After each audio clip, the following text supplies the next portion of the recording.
Hi hello welcome to our channel. నేను మీ anchor journalist Jagadish. Welcome to my show. నేను ఇప్పుడు విశాఖపట్నంలో ఉన్నానండి. విశాఖపట్నం పార్లమెంట్ సీట్ కోసం టీడీపీ తరపున పోటీ చేస్తున్న మతుకుమిల్లి భరత్ గారు అలియాస్ శ్రీ భరత్ గారు ఆయన దగ్గర ఉన్నానండి. సో ఆయన ఇప్పుడు ప్రజెంట్ సిచ్యుయేషన్లో ఆయన ఆలోచనలు, ఆయన ప్రచార తీరు ఎలా సాగుతుందో తెలుసుకునే ప్రయత్నం అయితే చేద్దామండి. సార్ నమస్తే. నమస్కారం అండి. Sir first of all congratulations అండి. Thank you. ఎందుకంటే సీటు ఎంతోమంది అంటే ఎన్నో రకాలుగా దాని మీద రకరకాల చర్చలు అయితే నడిచాయి. బీజేపీ వాళ్ళు గట్టిగా పట్టుబట్టారు, కానీ మీ అధిష్టానం మిమ్మల్ని నమ్మి, మీ క్రెడిబిలిటీని నమ్మి మీకోసం అయితే ఇచ్చింది. సరే సీట్ అయితే సంపాదించారు, విజయం పరిస్థితి ఏంటండి? థింగ్స్ ఆర్ లుకింగ్ గుడ్ అండి, బాగుంది. లాస్ట్ టైం 2019లో కూడా 4 సీట్లు గెలిచాము ఇక్కడ. సో ఈ టైం తప్పకుండా 7 గెలుద్దాం అనేది పనిచేస్తున్నాము. రిలాక్స్ అవ్వట్లేదు. మేము ఒక స్ట్రాంగ్ బ్రూట్ ఫోర్స్ని ఫేస్ చేస్తున్నాము. ఎందుకంటే వాళ్ళు గెలవడానికి ఏ అబద్ధం చెప్పడానికైనా, ఏ చీటింగ్ చేయడానికైనా సిద్ధంగా ఉన్నారు. సో అట్లాంటి వాతావరణంలో మనం రిలాక్స్ అయితే దెబ్బతింటాం. సో కష్టపడి పనిచేస్తాం, కానీ జనాల్లో ప్రభుత్వ వ్యతిరేకత అనేది చాలా ఎక్కువగా ఉంది. ఇవాళ రాష్ట్రాన్ని కాపాడుకోవాలంటే తెలుగుదేశం ప్రభుత్వం ఉన్న ఈ కూటమే కావాలనేది చాలా దగ్గర వ్యక్తం చేస్తున్నారు. So things are looking good. కానీ సార్ రియాలిటీకి వచ్చినప్పటికీ అంటే ప్రభుత్వ వ్యతిరేకత చాలా ఎక్కువ ఉందని కూటమి భావిస్తుంది, లేకపోతే మీ టీడీపీ పార్టీ భావిస్తుంది. కానీ రియాలిటీకి వచ్చినప్పటికీ అంత వ్యతిరేకత లేదు అని కూడా వినిపిస్తూ ఉందండి. అంటే మీరు ఫీల్డ్లో తిరుగుతూ ఉంటారు కాబట్టి గ్రౌండ్ రిపోర్ట్ అనేది మీకు తెలుస్తూ ఉంటుంది, ఆ ఎమోషన్స్ అనేవి తెలుస్తూ ఉంటాయి. అసలు ప్రభుత్వం మీద వ్యతిరేకత అనేది ఏ విధంగా ఉందని మీరు భావిస్తున్నారండి? ప్రభుత్వ వ్యతిరేకత 100కి 100 మంది అప్సెట్గా ఉన్నారని నేను అనట్లేదు. మేము 2019లో సపోజ్ మీరు టీడీపీ చాలా బ్యాడ్గా పర్ఫామ్ చేసిందని మీరు అన్నా సరే మాకు 40% ఓటింగ్ వచ్చింది. సో 100 మంది ఓటేస్తే 40 మంది మాకే వేశారు. సో సిమిలర్లీ ఇవాళ వైసీపీ మీద పూర్తిగా ప్రభుత్వ వ్యతిరేకత ఉందంటే వాళ్ళకి 0 ఓట్లు పడతాయని కాదు, కొంత ఓట్లు పడతాయి. ఓకే, మాలాగే వాళ్ళకి 35 to 40% పడచ్చు. కానీ ఒకవేళ మాకు వాళ్ళలాగా 50% ప్లస్ వచ్చింది అనుకోండి, మా మార్జిన్ ఆఫ్ విక్టరీ వాళ్ళలాగే ఉంటుంది. ఓకే, నేను అలా అంటున్నా అంతే తప్ప వాళ్ళకి అసలు 5% ఓటు కూడా రాదు అది నేను అనట్లేదు కదా. ఓకే సార్, ఇప్పుడు విశాఖపట్నంలో అంటే విశాఖపట్నం అనగానే ఇప్పుడు ఎమర్జింగ్ సిటీ, సో మొత్తం కంట్రీ ఫోకస్ కూడా విశాఖపట్నం మీద ఉంది. కానీ విశాఖపట్నం పరిస్థితి అనుకున్నంత ఇదిగా లేదు అని చెప్పి మీ నాయకులు కానీ మీరు కానీ చెప్తూ ఉంటారు చాలాసార్లు. ఫర్ ఎగ్జాంపుల్ డ్రగ్స్ విషయం కావచ్చు, ఒక షిప్ కంటైనర్తో డ్రగ్స్తో పాటు ఇక్కడికి రావడం, దాని మీద రకరకాల చర్చ నడవడం, వాళ్ళు మీరు ఒకరిదంటే ఒకరు అని చెప్పి ఆరోపణలు చేసుకోవడం, ఫైనల్గా అది ఇప్పటి వరకు ఎవరిదో తేలకపోవడం, ఇలాంటివన్నీ జరిగాయి. సో అలాంటి విషయానికి వచ్చినప్పటికీ ఇప్పుడు ఆ విషయంలో అసలు ఏం జరిగింది అని మీరు అనుకుంటున్నారు? అక్కడ అంటే దాని వెనుక ఉన్న పెద్దలు ఎవరు అని మీరు అనుకుంటున్నారు సార్? ఇది కంపెనీ షిప్మెంటే అనేది కంపెనీ కూడా ఒప్పుకుంటుంది. ఓకే, నేను ఏదో ఒక నోట్ చూశాను, కానీ మేము మామూలుగా అది మా ఫీడ్ కోసం తీసుకొస్తాము, మాకు ఇది దీంట్లో ఇది ఎట్లా వచ్చింది లేకపోతే ఏంటి అనేది మాకైతే తెలియదని అన్నారు వాళ్ళు. ఇవాళ డిస్కషన్ జరిగేది దాంట్లో డ్రగ్స్ ఉన్నాయా లేదా, లేకపోతే వచ్చినాయా లేదా, లేకపోతే ఎవరు తీసుకొచ్చారని కాదు. వైసీపీ ట్రై చేసేది ఏంటి అంటే ఇది పురంధేశ్వరి గారి బంధువులకి కాబట్టి అని. బట్ పురంధేశ్వరి గారి బంధువు కంపెనీ, ఈ కంపెనీ వేరే. ఓకే, వేరే వేరే అండి. సంధ్య ఆక్వా కాదండి? లేదు, సంధ్య మెరీన్స్, సంధ్య ఆక్వా వేరే. ఓకే, సో పురంధేశ్వరి గారి వ్యాంకుల కంపెనీ వేరే, ఇప్పుడు వీళ్ళు నేమ్ చేసే కంపెనీ వేరే. ఓకే, అండ్ దాంట్లో ఇన్వెస్టిగేషన్ సిబిఐ చేయడానికి ఇక్కడికి వచ్చినప్పుడు లోకల్ పోలీస్ వాళ్ళు ఎందుకు అడ్డుకున్నారు? నేనేమి నాకు తెలిసి చెప్పట్లే, అక్కడ ఒక ఎఫిడేవిట్లో రాసి ఉంటే చదివి చెప్తున్నా, లోకల్ పోలీసు రిసిస్ట్ చేశారు అని. సిబిఐ ఏదో ఇన్వెస్టిగేట్ చేసినప్పుడు మీకేంటి బాధ? ఎతకనేవచ్చు కదా. సో మీరే ఆపి దాని తర్వాత మీరే ఇంకెవరి మీద నిందేయాలనుకుంటే అప్పుడే మీ నిజ స్వరూపం అనేది బయటకు వస్తుంది.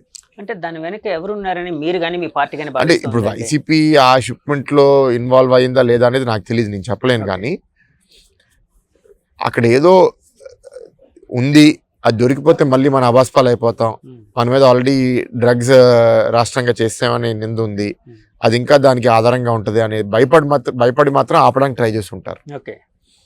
కానీ వాళ్ళ పాత్ర ఉంది అని నాకైతే ఏమీ తెలియదు ఇప్పుడు దాకా చెప్పడానికి అది. ఓకే.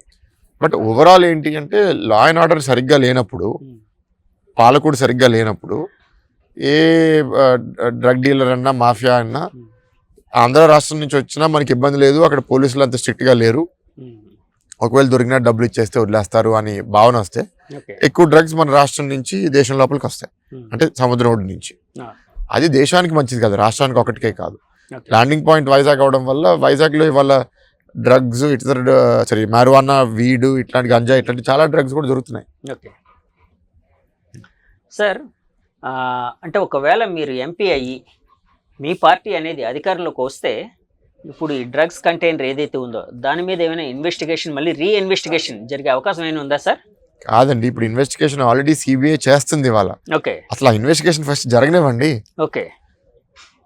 ఇన్వెస్టిగేషన్ జరిగిన తర్వాత సిబిఐ ఏదో చెప్పనివ్వండి, అది ఏం డ్రగ్స్ దాంట్లో దొరికింది ఏంటి, ఎన్ని కేజీలు డ్రగ్స్ దాంట్లో ఉన్నాయి, అండ్ దాంట్లో ఎవరు బాధితులు, అంటే ఎవరు దానికి బాధ్యులు, అదంతా చెప్పిన తర్వాత కదా నేను ఏదైనా స్పందించి అది సరిగ్గా జరగలేదు కాబట్టి మళ్ళీ ఇన్వెస్టిగేషన్ పెడుతున్నామని చెప్పడానికి. అది కాదు కదా.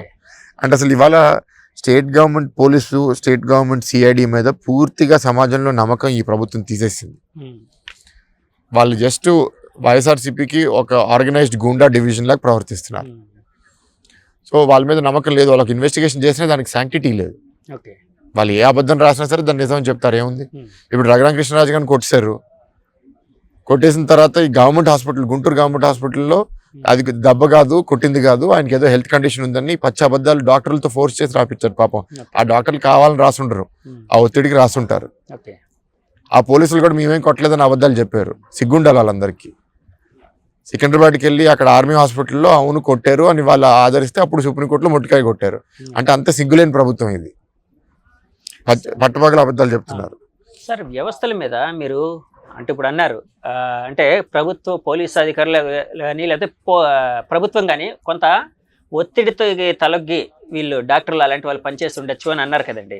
గవర్నమెంట్ హాస్పిటల్ రఘురామకృష్ణరాజు గారి విషయానికి వచ్చినప్పటికీ, అంటే ఏ ప్రభుత్వం ఉన్నా కూడా ఇలాంటి ఒత్తిడి అనేది నడుస్తూనే ఉంటుంది కదండి వ్యవస్థల మీద ఉంటుంది. సో మీరు ఒకవేళ అధికారంలోకి వస్తే ఇలాంటి వాటి నుంచి ఎలాగ డిఫరెన్షియేట్ అవుతారు, ఎలాగా అంటే కొత్తగా పూర్తిగా తొలగించలేము, చాలా కష్టం. రాజకీయ వ్యవస్థ, ప్రభుత్వ వ్యవస్థలు ముడిపడి ఉన్నాయి. సో రాజకీయ నాయకులు ఒకసారి పదవిలోకి వచ్చిన తర్వాత తప్పకుండా ఒత్తిడి పెడతారు, అది పోతుందని నేనంటే అది అబద్ధం. కానీ రాష్ట్ర నాయకుడు అంటే ముఖ్యమంత్రి ఎట్లాంటి ఒత్తిడిని సహిస్తారు, ఎట్లాంటి ఒత్తిడిని సహించరు అనేది ఒక మెసేజ్ అయితే రాష్ట్రంలో ఉండాలి. ఫర్ ఎగ్జాంపుల్, ఒక మర్డర్ జరిగింది, ఒక రేప్ జరిగింది, ఒక సూసైడ్ జరిగింది, ఒక కిడ్నాప్ జరిగింది, దానికి వెంటనే ఎంత కఠినంగా మనం స్పందిస్తామో అనే మెసేజ్ రాష్ట్రంలో వెళ్తే అది వైసీపీ పార్టీయా, బీజేపీయా, జనసేన, టీడీపీయా అని చూడకుండా తప్పు చేసిన ఇట్లాంటి సీరియస్ కేసెస్ మీద అప్పుడు మెసేజ్ స్టేట్ వైడ్ వెళ్ళిపోతుంది. ముఖ్యమంత్రి దీని మీద ఒక డైరెక్షన్ ఇస్తే ఒక మంత్రి, ఒక ఎమ్మెల్యేనో, ఒక ఎంపీ ఇట్లాంటి ఇష్యూస్ మీద ఒత్తిడి పెట్టడానికి ఆస్కారం ఉండదు. కానీ ఒక ట్రాన్స్ఫర్ చేసుకోవాలి, ఒకరికి ఉద్యోగం ఇప్పించుకోవాలి, లేకపోతే ఒకరు ఇది అటెండెన్స్ లేదు అయినా సరే వాళ్ళని ఎగ్జామ్ రాయిపించాలి, ఇట్లాంటి వాటి మీద ఒత్తిడి ఎప్పుడు ఉంటుంది. అంటే వాటి వల్ల కంపలేం కూలిపోవు, కానీ అది కూడా మంచిది కాదు.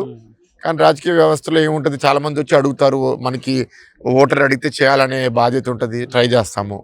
సో అట్లాంటి కాల్స్ నాకు చాలా వస్తాయి గీతంలో, అటెండెన్స్ లేదు రాయనివ్వండి అని. నువ్వు పూర్తిగా అవుట్ రైట్ కుదరదు అని చెప్పలేను, at the same time genuine issue ఉండి వాళ్ళకి చెప్పుకోలేకపోతే వీళ్ళ ద్వారా వచ్చారు కాబట్టి అట్లీస్ట్ కన్సిడర్ చేయండి అని చెప్పడానికి అవకాశం ఉంటుంది. బట్ ఈ లెవెల్ ఆఫ్ వ్యవస్థలను నిర్వీర్యం చేయడము, ఆఫీసర్లని నిరుత్సాహపరచడము అండ్ వ్యవస్థలను అంతా బేసిక్లీ హాస్యాపదంగా చేసడం అనేది ఇంత దారుణంగా ఎప్పుడు లేదు. Nowhere close. ఓకే సార్, ఇప్పుడు మన ఆంధ్రప్రదేశ్ విషయానికి వచ్చినప్పటికీ, అంటే మీరు అన్నారు ఏ రాష్ట్రంలో కూడా ఇలా జరగట్లేదు, మన ఆంధ్రప్రదేశ్లో మాత్రమే వ్యవస్థలు నిర్వీర్యం చేసే ఒత్తిడి కానీ అది చాలా అదే ఇంత దారుణంగా జరుగుతుందని.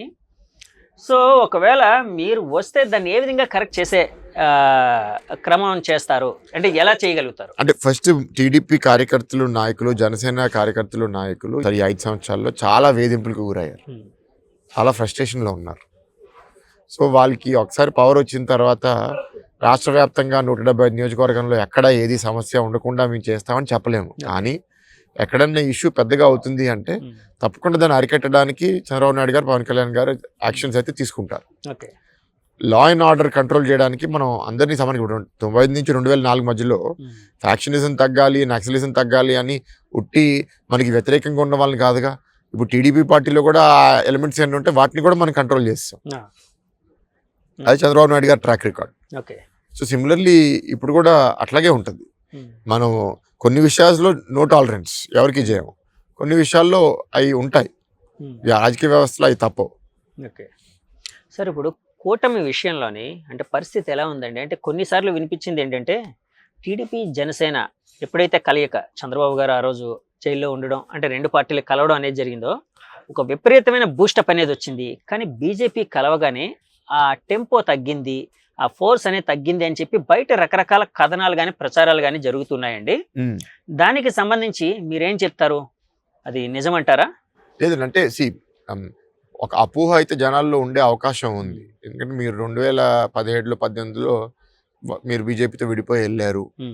మళ్ళీ వాళ్ళు కలిస్తే బీజేపీ మీకు ఆ గతం గుర్తుపెట్టుకుని మీకు హెల్ప్ చేస్తుందా లేదా ఉండొచ్చు కొంత సమాజంలో. ఇలా అనేక కారణాలు ఉన్నాయి దానికి. ఫస్ట్లీ రాజకీయాల్లో పర్మనెంట్ ఎనిమీస్, పర్మనెంట్ ఫ్రెండ్స్ అనేవి ఉండవు. మనకి ఇవాళ మన ప్రధాన బాధ్యత రాష్ట్రాన్ని కాపాడుకోవాలి, రాష్ట్రాన్ని ఒక అభివృద్ధి పదంలో తీసుకెళ్ళాలి, పేదవాళ్ళకి సంక్షేమం అందజేయాలి. ఈ అన్నిటికీ ఏంటి అంటే మనకి అప్పుల పాలు అయిపోయింది కాబట్టి కేంద్ర ప్రభుత్వం సహాయం అవసరం. సో బీజేపీ మళ్ళీ గెలుస్తుందనే నమ్మకంతో బీజేపీతో వెళ్ళాం. బీజేపీ మనతో ఎందుకు కలిసింది అంటే బీజేపీకి వాళ్ళకి ఓట్ షేర్ పెంచుకోవాలని ఉంది, వాళ్ళకి ఎక్కువ ఎంపీలు గెలవాలని ఉంది. సో వాళ్ళు కూడా వాళ్ళ పార్ట్నర్స్ అందరితో మళ్ళీ సత్సంబంధాలు బిల్డ్ చేసుకోవడానికి ప్రయత్నంలో ఉన్నారు.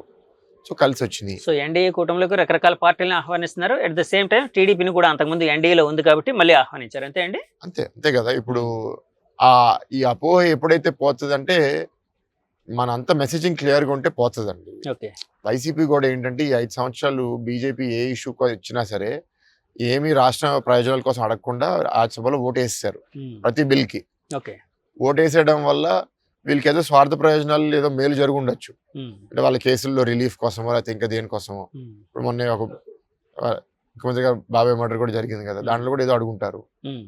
సో ఇట్లాంటి ఇష్యూస్ అన్నింటిలో ఏంటి అంటే రిలీఫ్ వస్తుంది కాబట్టి వాళ్ళు రాష్ట్ర ప్రయోజనాలు తాకట్టు పెట్టేసి స్వార్థ ప్రయోజనాల కోసం వాళ్ళ రాష్ట్రసభ ఎంపీలతో ఓటింగ్ చేపించేస్తున్నారు. సో ఇవాళ మేము అనేది ఏంటంటే దొంగచాటుగా చేసే బదులు రైట్ రాయల్గా ఓపెన్గా చేయడం బెటర్ కదా. అట్లీస్ట్ మేము అడిగేది మా స్వార్థం కోసం కాదు, ఒఫీషియల్గా రాష్ట్రం కోసం అడుగుతున్నాం. సో ఈ మెసేజ్ వెళ్తుంది మెల్లగా. ఇప్పుడు నెల క్రితం ఉన్న అభిప్రాయం ఇప్పుడు అభిప్రాయంకే చాలా మార్పు వచ్చేసింది. కానీ మీ ప్రచారంలో నేను ఈ మధ్య గమనించిన విషయం ఏంటంటే అండి, అంటే చాలాసార్లు మీరు బీజేపీతో ఎందుకు కలవాల్సి వచ్చిందో జనాలకు ఒక వివరణ ఇచ్చే ఇది పరిస్థితి అయితే ఎదురవుతుంది, చేస్తూ ఉన్నారు. అక్కడికి వెళ్ళి అంటే మేము ఎందుకు బీజేపీ అంటే ముఖ్యంగా స్టీల్ ప్లాంట్ విషయంలో కావచ్చు, ఇలాంటి సెమినార్స్ ఇష్యూ ఉంది కాబట్టి. సో అంటే ఆ వివరణ ఇచ్చుకుంటే గానీ జనానికి విషయం తెలియదనా? అంటే అప్పుల్లో ఎన్ని ఉన్నాయని చాలా మందికి తెలియదు. అండ్ బీజేపీలో మీరు రాజకీయం కోసం జాయిన్ అయ్యారని కొందరికి అపోహ ఉండొచ్చు. రాజకీయ కారణాల కోసం కాదు కదా మనం జాయిన్, రాష్ట్ర అభివృద్ధి కోసం చేరాం. అండ్ వైసీపీ దీని మీద దుష్ప్రచారం చేస్తుంది, మరి దానికి మేము కూడా జవాబు ఇవ్వాలి కదా. అబద్ధాలు చెప్తున్నారు. ఇప్పుడు బీజేపీకి బానిసల్లాగా వీళ్ళు 5 సంవత్సరాలు ఉండి బీజేపీ అక్కడ కూర్చోమంటే కూర్చుని అక్కడ నుంచోమంటే నుంచుని, ఎందుకంటే ఏ రాష్ట్రం కన్నా ఆత్మగౌరవం ఉంటే సహాయం కేంద్రంతో చేయడం ఎవరు తప్పటట్లేదు. ఇష్యూ బేస్డ్ సపోర్ట్ ఇవ్వండి, కానీ తిరిగి రాష్ట్రం కోసం ఏదో తీసుకుంటండి. అది తీసుకోకుండా మీరు అలా అంటే మాకు 25 ఎంపీలు ఇస్తే మెడల్ ఉంచుతా ఉన్నారు. మెడల్ ఉంచడం కాదు, మన ఇల్లు అక్కడ సాష్టాంగ నమస్కారం చేస్తున్నాం మన గురించి మర్చిపోయి. వాళ్ళని చేపించే బదులు మనం చేస్తున్నాం. ఇప్పుడు 2014 నుంచి 19 బీజేపీకి అబ్సల్యూట్ మెజారిటీ ఉంది. మరి అప్పుడు మా మీద చేశారుగా, మీరు ఏం చేయలేకపోతున్నారు, చేతకాని ప్రభుత్వం మమ్మల్ని గెలిపించింది మేము చేసి చూపిస్తామని. ఇప్పుడు బీజేపీకి అబ్సల్యూట్ మెజారిటీ. అప్పటికి ఇప్పటికి బీజేపీకి లోక్సభలో తేడా లేదు. మరి తేడా లేనప్పుడు మీకు ఇచ్చారు కదా ఎంపీస్, మరి జనాలు మరి ఏం చేస్తున్నారు మరి మీరు? సార్ ఇప్పుడు బీజేపీ విషయానికి వచ్చినప్పటికీ మీరు బీజేపీతో కలిసిన క్రమాన్ని అంటే అడ్డుకోవడానికి వైసీపీ ప్రయత్నిస్తుందని చాలాసార్లు మీ నాయకులు కూడా ఆఫ్ ద రికార్డ్ కానీ ఆన్ రికార్డ్ కానీ అన్న సంఘటనలు ఉన్నాయి, సందర్భాలు అయితే ఉన్నాయి. అలాగే వైసీపీ వాళ్ళు చెప్పింది ఏంటంటే చంద్రబాబు నాయుడు గారు తన హోదా, తన స్థాయి, తన ఏజ్ కూడా మరిచిపోయి అక్కడికి వెళ్ళి ఢిల్లీ వెళ్ళిపోయి వాళ్ళకి సాష్టాంగంగా పడిపోయారు, అంటే ఇంకా కాళ్ళు మొక్కేశారు అన్నట్టు కూడా రకరకాల మాటలు అన్నారు. సో ఇలాంటివన్నీ అంటే వాళ్ళు అన్నది ఇంకోటి, చంద్రబాబు గారు రేపు పొద్దున్న ఆయన మీద రకరకాల కేసులు ఉన్నాయి, జైలుకి వెళ్ళే అవకాశం ఉంది, స్కిల్ కేసు కానీ ఇంకోటి కానీ ఇలాంటిది కేంద్రం సపోర్ట్ ఉంటే మాకు ఒక రిలీఫ్ అనేది ఉంటుంది, తన కేసుల కోసం ఆయన చేశారు అని చెప్పి రకరకాల ప్రచారాలు అయితే సాగాయండి వైసీపీ నుంచి. దీన్ని ఎలా కౌంటర్ చేస్తారు మీరు? అంటే ఫస్ట్ థింగ్ ఒక ఫోటో సర్క్యులేట్ చేశారండి, అవును, చంద్రబాబు నాయుడు గారు ఏదో కాలు పట్టుకుంటున్నారని. అసలు ఆ ఫోటో వెయిట్ న్యూస్ బ్యాక్గ్రౌండ్ లో, అంటే అది న్యూస్ ఆర్టికల్లో వచ్చినట్టు, వెయిట్ న్యూస్ ఇట్లా వాళ్ళ పేరు వాడేసుకుని ఫేక్ న్యూస్ స్ప్రెడ్ చేస్తున్నారని వాళ్ళు ఒక స్ట్రాటజీ కూడా సృష్టించారు. ఏంటంటే ఆ వెయిట్ న్యూస్ ఆర్టికల్లో ప్రతి ఆర్టికల్లో ఫ్రంట్ లో ఒక కోడ్ ఉంటుంది. అండ్ మీరు వెయిట్ న్యూస్ యాప్కి వెళ్తే ఫస్ట్ పేజ్ లోనే మీరు ఫేక్ న్యూస్ చెక్ చేయడానికి ఆ కోడ్ పెడితే అది ఆర్టికల్ నిజమా కాదా తెలిసిపోతుంది. సో ఆ కోడ్ వెళ్ళి వెయిట్ న్యూస్ తో పెడితే అట్లాంటి ఆర్టికల్ ఏమీ లేదు. సో లేనప్పుడు ఇది ఫేక్ న్యూసే. So YCP trolls, Paytm trolls ఇది సృష్టించారు. సో అది ఫస్ట్ ది, అసలు అది ఇష్యూయే కాదు. లేదో ఇవాళ గ్రాఫిక్స్ తో ఏదైనా చేయొచ్చు, ఏముంది. అండ్ ఇవాళ న్యూస్ గా ఉంటే పేటీ న్యూస్ లో నిజంగా వస్తే అది దొరికేది కదా ఆర్టికల్. అది చాలా తొందరగా చచ్చిపోయింది ఆ రూమర్, ఎందుకంటే వాళ్ళు అదేదో చీప్ ట్రిక్స్ ట్రై చేస్తారు, అది దానికి ఏమీ దొరకలేదు. చంద్రబాబు గారు తన కేసుల నుంచి బయటపడడానికి మాత్రమే వెళ్ళారా ఏంటి, అంటే వాళ్ళతో కలిసారా? ఇప్పుడు మేము వెళ్ళే ముందే మమ్మల్ని ఇక్కడ అరెస్ట్ చేశారు. మాకు ఇక్కడ హైకోర్టులో బెయిల్ రాలేదు. బెయిల్ రాకపోతే అది మీరు తప్పు చేశారు కాబట్టి మీకు బెయిల్ రాలేదని వీళ్ళు చాలా రోజులు అన్నారు. దాని తర్వాత అదే హైకోర్టులో జడ్జి బెయిల్ ఇచ్చినప్పుడు ఎంతో ఒక 20-30 పేజీ ఇస్తే స్టేట్మెంట్ ఇచ్చారు. దాంట్లో అసలు ప్రభుత్వాన్ని చీల్చి చెండాల్చారు. అసలు ఆధారాలు ఏమీ లేకుండా మీరు ఒక అపోహతో సిగ్నేచర్ కూడా ఆయన పెట్టకుండా సిగ్నేచర్ పెట్టిన వాళ్ళు వదిలేసి, యాక్చువల్గా మీరు మీ ప్రభుత్వంలో వాళ్ళని అడ్వైజర్స్ గా పెట్టుకుని వైసీపీ గవర్నమెంట్ ఆ అడ్వైజర్స్ ని మీరు ఇన్వెస్టిగేట్ చేయక, అరెస్ట్ చేయక, ఏమీ చేయక, వాళ్ళు ఇది ఇష్యూ అనుకుందాం, ఇది ఆఫీసర్ అనుకుందాం, ఆఫీసర్స్ ని ఇన్వెస్టిగేట్ చేయకుండా డైరెక్ట్ మాజీ ముఖ్యమంత్రి దగ్గరికి వెళ్ళిపోయి చేశారు. అది కూడా ఒక డబ్బు మనీ ట్రైల్ చూపించుకోలేకపోయారు అని మొట్టికాయలు కొట్టి బెయిల్ ఇచ్చారు. అది కేంద్ర ప్రభుత్వంతో సంబంధం లేదుగా. అంటే ఆయన అమాయకుడనే, అంటే ఆయన నిర్దోషనే కదా. సో దాని అర్థం ఏంటి అంటే అక్కడ మనకి జస్టిస్ వాజ్ డిలేడ్ నా ప్రకారం, కానీ it was not denied. Justice వచ్చింది. Let me complete. జస్టిస్ వచ్చినప్పుడు మనకి ఆ భయం ఇంకా లేదుగా. ఆ భయం లేనప్పుడు ఇప్పుడు కేంద్ర ప్రభుత్వంతో వెళ్తే ఆ కేసుల నుంచి కాపాడుకోవడం ఏంటి? అసలు అక్కడ ఆధారాలు లేనప్పుడు, ఇప్పుడు ఆధారాల నుండి 40,000 కోట్లు తినేసి దాంట్లో అన్ని ఉన్నాయి కాబట్టి ప్రభుత్వంకి వెళ్ళి లొంగిపోవడం వేరే. నేనేం తప్పు చేయనప్పుడు అసలు లొంగిపోవడం ఏముంది? సార్ ఈ మధ్య మీరు బీజేపీ కలిసిన తర్వాత, బీజేపీ పార్టీ అలయన్స్ కట్టిన తర్వాత మీకు చాలా బెనిఫిట్ నడుస్తూ ఉంది అంటే ఆంధ్రప్రదేశ్లో అని వినిపిస్తుంది. ఎలా అంటే for example intelligence DG Seetharamanjaneyulu garu, అంటే ఆయన అంటే మీరు చాలాసార్లు ఆరోపించారు ఆయన మీద, వైసీపీ పార్టీకి అంటకాగుతూ ఉన్నారు, వైసీపీ పార్టీ ఏం చెప్తే అది చేస్తూ ఉన్నారు, అసలు ఇలాంటి ట్రయల్స్ అన్ని రావడానికి ఒక విధంగా ఏదో హెల్ప్ చేస్తూ ఉన్నారు.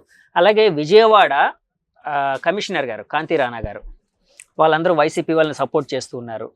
సో మొన్న వాళ్ళిద్దరిని ఎలక్షన్ కమిషన్ ట్రాన్స్ఫర్ చేసింది. అంతకుముందు కూడా కొంతమందిని ఐఏఎస్ఎల్లో, ఐపీఎస్లో కొంతమందిని ట్రాన్స్ఫర్ చేశారు. సో ఇలాంటి పరిణామాలన్నీ చూస్తూ ఉంటే మీకు ఏమనిపిస్తుంది? అంటే బీజేపీతో వెళ్ళడం వల్ల ఇదంతా సాధ్యమైందని అనిపిస్తూ ఉందా? అలా లేదంటే కేంద్ర ప్రభుత్వంలో ఉన్న పార్టీ ఒక ఇష్యూ సీరియస్గా టేకప్ చేస్తే మన సమాజంలో డెఫినెట్గా ఏ ఇన్స్టిట్యూషన్ అయినా సరే కొంచెం ఇంకా సీరియస్గా తీసుకుంటుంది అనే భావన అయితే సమాజంలో ఉంది. అది ఆఫీసర్ బట్టి మారుతూ ఉంటుంది. ఒక ఆఫీసర్ చాలా సక్రమంగా ఉంటే ఏ పార్టీనైనా సమానంగా చూడాలి. కానీ కొన్ని ఆఫీసర్స్ ఏంటంటే గవర్నమెంట్లో ఉన్న వాళ్ళకి కొంచెం ఎక్కువ గుర్తింపు ఇవ్వడమో లేకపోతే వాళ్ళ మాటకి కొంచెం ఎక్కువ వెయిట్ ఇవ్వడమో జరుగుతుంది. సో అది ఉండడం వల్ల ఇవాళ ఈసీ యాక్షన్స్ తీసుకుంది అని కొందరు అనుకోవడంలో తప్పులేదు. కానీ వాస్తవంగా ఏ ఆఫీసర్ అయినా సరే ఒక తప్పు చేసి లేకపోతే ఒక బయస్డ్గా యాక్ట్ చేస్తే ఏ పార్టీ కంప్లైంట్ పెట్టినా మెరిట్స్ ఆఫ్ ది కేసులో ఈసీ నిర్ణయం తీసుకుని ట్రాన్స్ఫర్ చేసేయచ్చు. సో దీంట్లో 2 కారణాలు ఉండొచ్చు. ఆ మనిషి తప్పు చేయడంలో దొరికాడు. సో దానివల్ల ఆయన్ని తీసేశారు. ఓకే. వెనకాల నుంచి ఏదన్నా ఆ మారల్ సపోర్ట్ కూడా మీరు చేయండి అని కూడా ఉందో లేదో నాకు తెలియదు, కానీ ఉందనే భావన అయితే ఉంది జనాల్లో. ఓకే. సార్ వాలంటీర్ వ్యవస్థ మీద మీ పర్సనల్ ఒపీనియన్ ఏంటండి? అంటే నేను వాలంటీర్స్తో అంత డీప్గా ఇంటరాక్ట్ అవ్వలేదండి. వాలంటీర్స్లో మంచి ఉంది, చెడు ఉంది. మంచి ఏంటి అంటే ప్రతి 50 ఇళ్ళకి ఒక మనిషి ఉన్నాడు. ఆ పథకాల కోసం వాళ్ళకి యాక్సెస్లో ఉంటాడు. ఏ సమస్య వచ్చినా వాళ్ళకి చెప్పుకోవచ్చు. సో అది మనకి ప్రజల వద్దకు పాలన అనే ఒక ఉద్దేశంతో అది బాగానే ఉంటుంది. కానీ ఆ వాలంటీర్స్ ఎట్లా సెలెక్ట్ చేశారు, వాళ్ళల్లో ఎవరు మంచి వాళ్ళు ఎవరు కాదు, ఎవరు ఇప్పుడు ఆ పదవి ఉంది కదా అని వాళ్ళు కూడా ఒక సాధారణ రాజకీయ నాయకుడిలాగా డబ్బుల కోసం మళ్ళీ ఆ ఓటర్ని వేధిస్తున్నాడు. రాజకీయ నాయకుడికి అట్లీస్ట్ వేధిస్తే వ్యతిరేకత ఉంటే ఓట్ల రూపంలో తీసేయచ్చు, ఓడించేయచ్చు. కానీ వాలంటీర్ ఇప్పుడు అది పర్మనెంట్ కాకపోయినా గవర్నమెంట్ పొజిషను. సో నేను ఏం చేసినా తన పదవి నుంచి తీయలేను అనేది ఉంటుంది కదా భయం. అది దాని తర్వాత కొందరు వాలంటీర్స్ వాళ్ళ రాజకీయ నాయకులకి కార్యకర్తలాగా పనిచేస్తారని, కొందరు మానేసి వాళ్ళ రిజైన్ చేసుకుని వెళ్ళి మళ్ళీ తిరిగి మాకు ఇచ్చేస్తారు ఉద్యోగం అని ప్రామిస్ చేస్తారని అన్నీ ఉన్నాయి. అట్లాంటి ఎలిమెంట్స్ అంతా టాలరేట్ చేయకూడదు, అదంతా బ్యాడ్. ఎందుకంటే వాలంటీర్ వ్యవస్థని మీ పార్టీ మొదట్లో అపోజ్ చేసింది. అంటే కొన్ని వార్తలు అయితే వచ్చాయి, చంద్రబాబు గారు కానీ కావచ్చు, లేకపోతే మీ పార్టీ భాగస్వామి జనసేన అధినేత పవన్ కళ్యాణ్ గారు కానీ కావచ్చు. అంటే మొత్తం వాలంటీర్లు కాదు, కానీ చాలా మటుకు వాలంటీర్ వ్యవస్థని మిస్యూజ్ చేస్తున్నారు, రకరకాలుగా ఉపయోగిస్తున్నారు ఇలానే. కానీ ఈ మధ్య చంద్రబాబు నాయుడు గారు కావచ్చు, లోకేష్ గారు కావచ్చు, తర్వాత పవన్ గారు కావచ్చు, వాలంటీర్లని ప్రైజ్ చేస్తున్నారు. చంద్రబాబు గారు అయితే మొన్న ఒక మాట కూడా అన్నారు, వాలంటీర్లకి 5,000 కాదు, మేము అధికారంలోకి వస్తే 10,000 ఇస్తాం, గౌరవంగా వాళ్ళని చూస్తాం, వాళ్ళని ఇంకా డెవలప్ చేస్తామని కూడా, వాళ్ళ బాగోగులు కూడా చూస్తామని కూడా అన్నారు. అంటే మీరు వాలంటీరీ వ్యవస్థని యాక్సెప్ట్ చేసినట్టు అనుకోవచ్చా అండి? ఇది బాబు గారు చెప్పారంటే యాక్సెప్ట్ చేసినట్టే కదా. ఓకే. నా అంచనా ప్రకారం మెజారిటీ ఆఫ్ ద వాలంటీర్స్ అంటే 100లో 70 మందో 80 మందో వైసీపీకి అనుకూలంగా ఉన్నారు అనేది తీసుకుని ఉంటారు. కానీ ఒకసారి ఆ పదవి వచ్చిన తర్వాత వైసీపీకి అనుకూలంగా ఉండాలనే గ్యారంటీ లేదు కదా. వైసీపీ ప్రవర్తన వల్ల, వైసీపీ పరిపాలన వల్ల వాళ్ళందరికీ కూడా వైసీపీ మీద వ్యతిరేకత వచ్చి ఉండొచ్చు. సో వాలంటీర్ సమాజంలాగే ఏ 100 మంది ఒక సైడ్ ఉండరు. ఒక 10% ఎక్కువ ఒక రోజు, 10% తక్కువ ఇంకో రోజు ఉంటుంది అంతే. అండ్ ఇంకోటి ఏంటంటే ఇవాళ ఈ ప్రజల వద్ద పాలన కింద వీళ్ళ వల్ల నిజంగా కొన్ని ఏరియాస్లో బెయిల్ జరిగితే వీళ్ళని ఇంకా ప్రోత్సహించడంలో తప్పులేదు. కానీ అది గమనించుకోవాలి. నాకు తెలియదు అసలు ఆ వాలంటీర్స్ ఎంత బాగా చేస్తున్నారు అనేది నాకు తెలియదు. కానీ ఓవరాల్ ఏంటంటే ప్రభుత్వమే దుర్మార్గంగా ఉన్నప్పుడు, ప్రభుత్వ ఆలోచనే దుర్మార్గంగా ఉన్నప్పుడు వాలంటీర్ మాత్రం ఏం చేయగలుగుతాడు?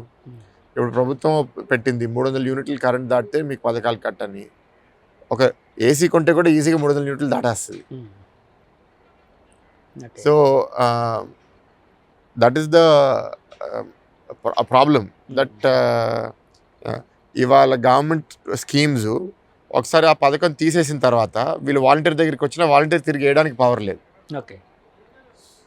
సో వాలంటీర్ మీద కూడా జనాలు నెగిటివిటీ వచ్చేస్తుంది. Nothing is as simple as it seems. But ఆ localised governance as a concept is a good concept. Sir మొన్న అంటే ఎలక్షన్ స్టార్ట్ అయిన తర్వాత, ఎలక్షన్ ఇది కోడ్ వచ్చిన తర్వాత చాలామంది వాలంటీర్లు రిజైన్ చేశారు. అంటే వాలంటీర్ జాబ్కి రిజైన్ చేశారు.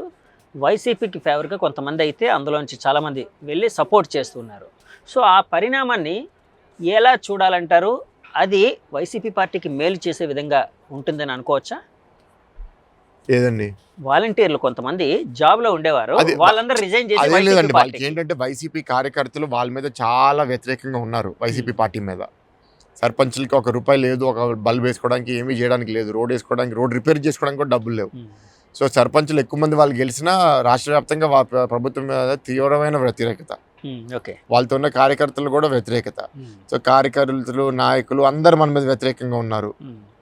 ఎవరో మనకి పనిచేయాలి కదా అనే ఉద్దేశంతో ఇది వాలంటీర్స్ని వాళ్ళు ఓన్ చేసుకోవడానికి ట్రై చేస్తారు. సార్ ఇప్పుడు ప్రచారం అయితే చాలా హడావిడిగా నడుస్తుంది, మీరైతే ముందంజలో ఉన్నారని చెప్పి చాలామంది అంటూ ఉన్నారు.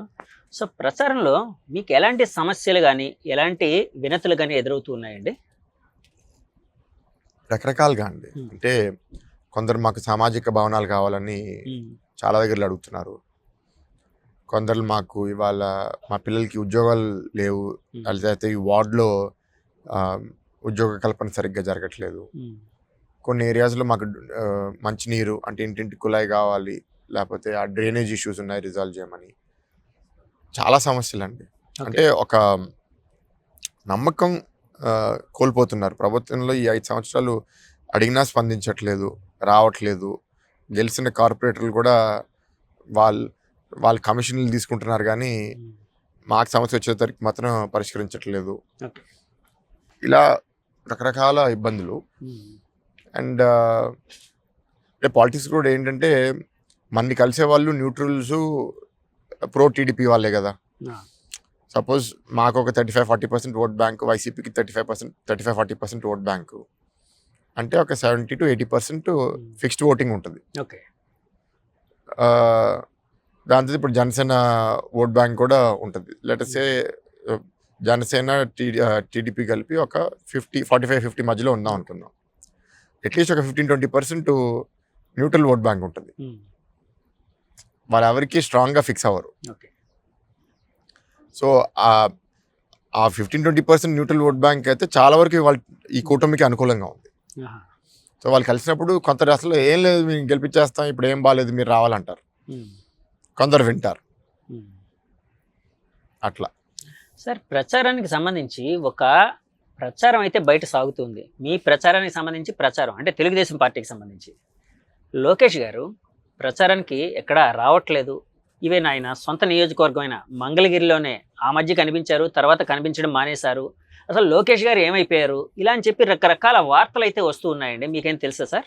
అంటే ఎందుకు రావడం లేదు లోకేష్ గారు? అంత టచ్ లో లేని లోకేష్ అన్నతో, బట్ ఒక స్కెడ్యూల్ అయితే వేసుకున్నారు మంగళగిరి అంతా కవర్ చేయడానికి. ఓకే, ఐ థింక్ కవర్ అయిపోయి ఉంటుంది ఈ పార్టీకి మంగళగిరి. అంటే సరే సార్, ఆయన పోటీ చేస్తున్నది కాబట్టి కానీ ఆయన జాతీయ పార్టీకి ప్రధాన కార్యదర్శి కదా. సో చాలా చోట్లకి వెళ్ళి ప్రచారం చేస్తారు కదా. బట్ అక్కడ అది చేస్తూ ఇంట గెలిచి రచ్చగలవమన్నారు కదా. ఓకే, అన్న కూడా 2019లో అక్కడ మంగళగిరిలో అనేక కారణాల వల్ల గెలవలేదు.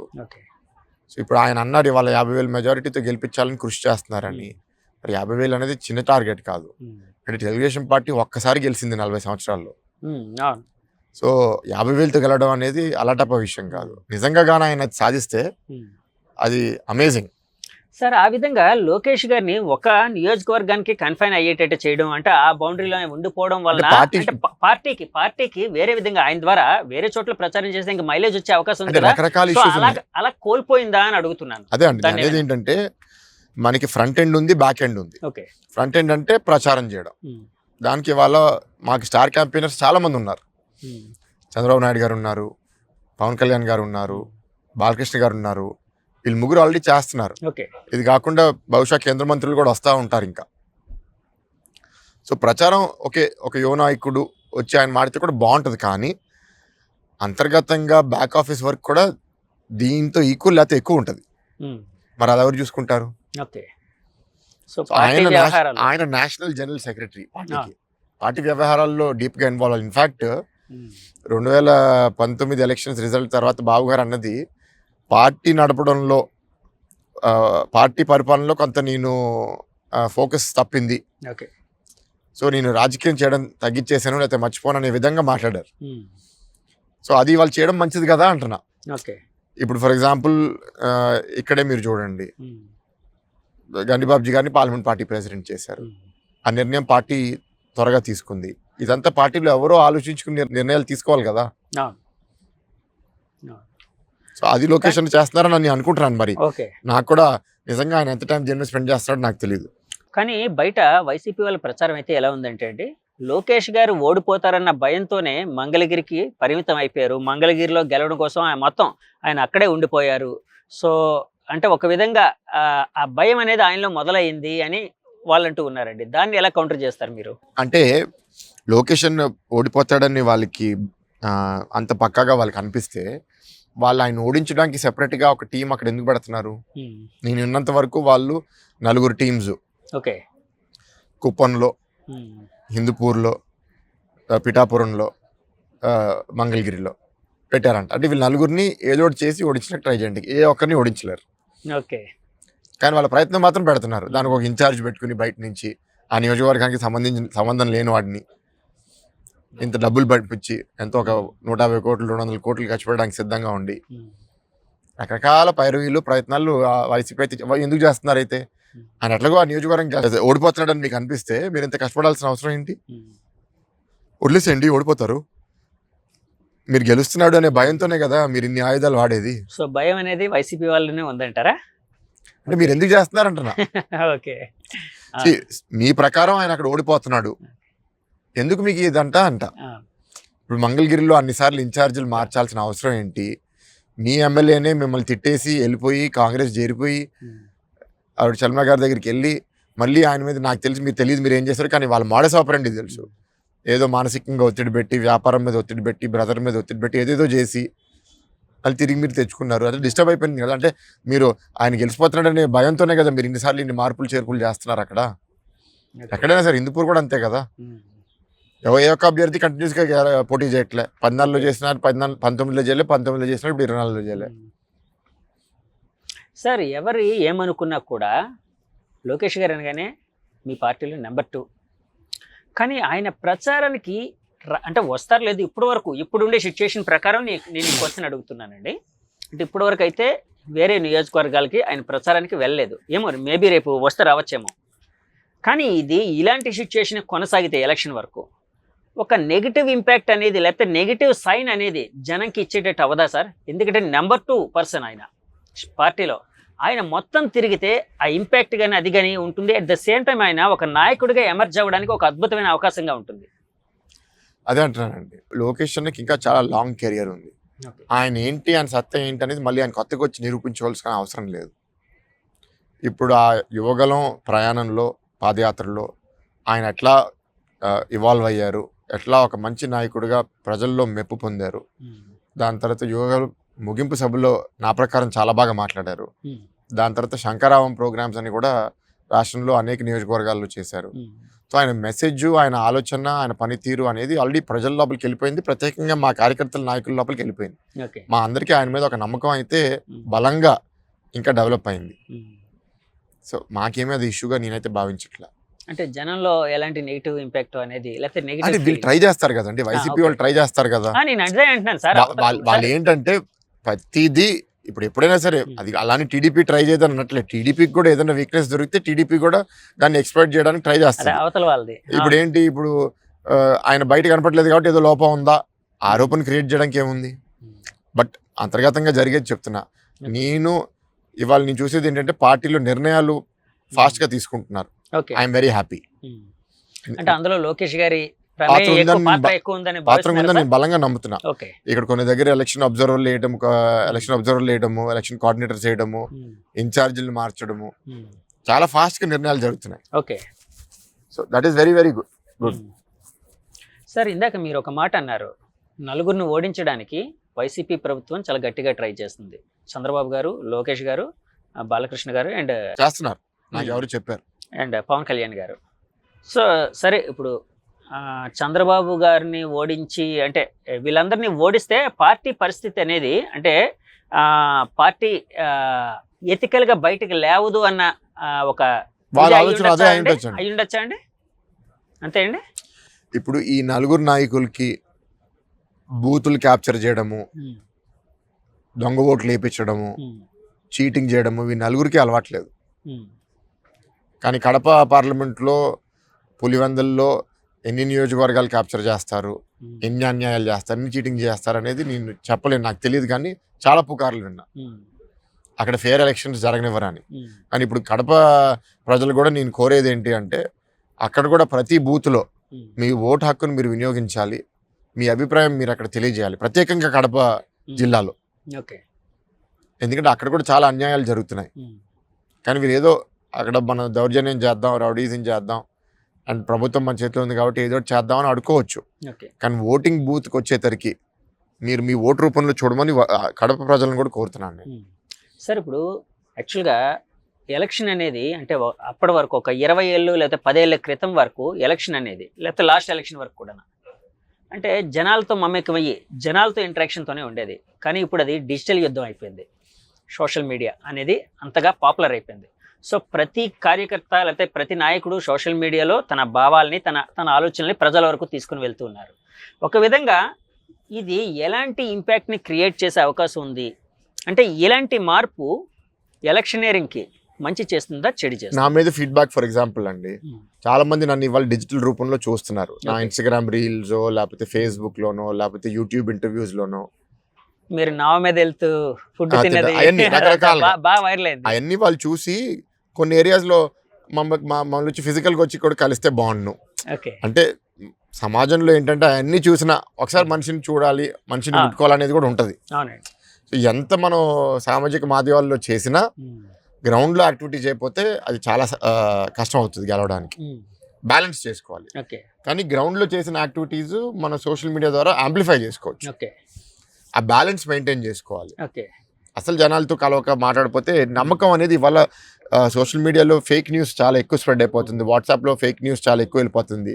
ఏది నిజం ఏది అబద్ధం అనేది జనాలకు కూడా దీని మీద నమ్మకం తగ్గిపోతుంది.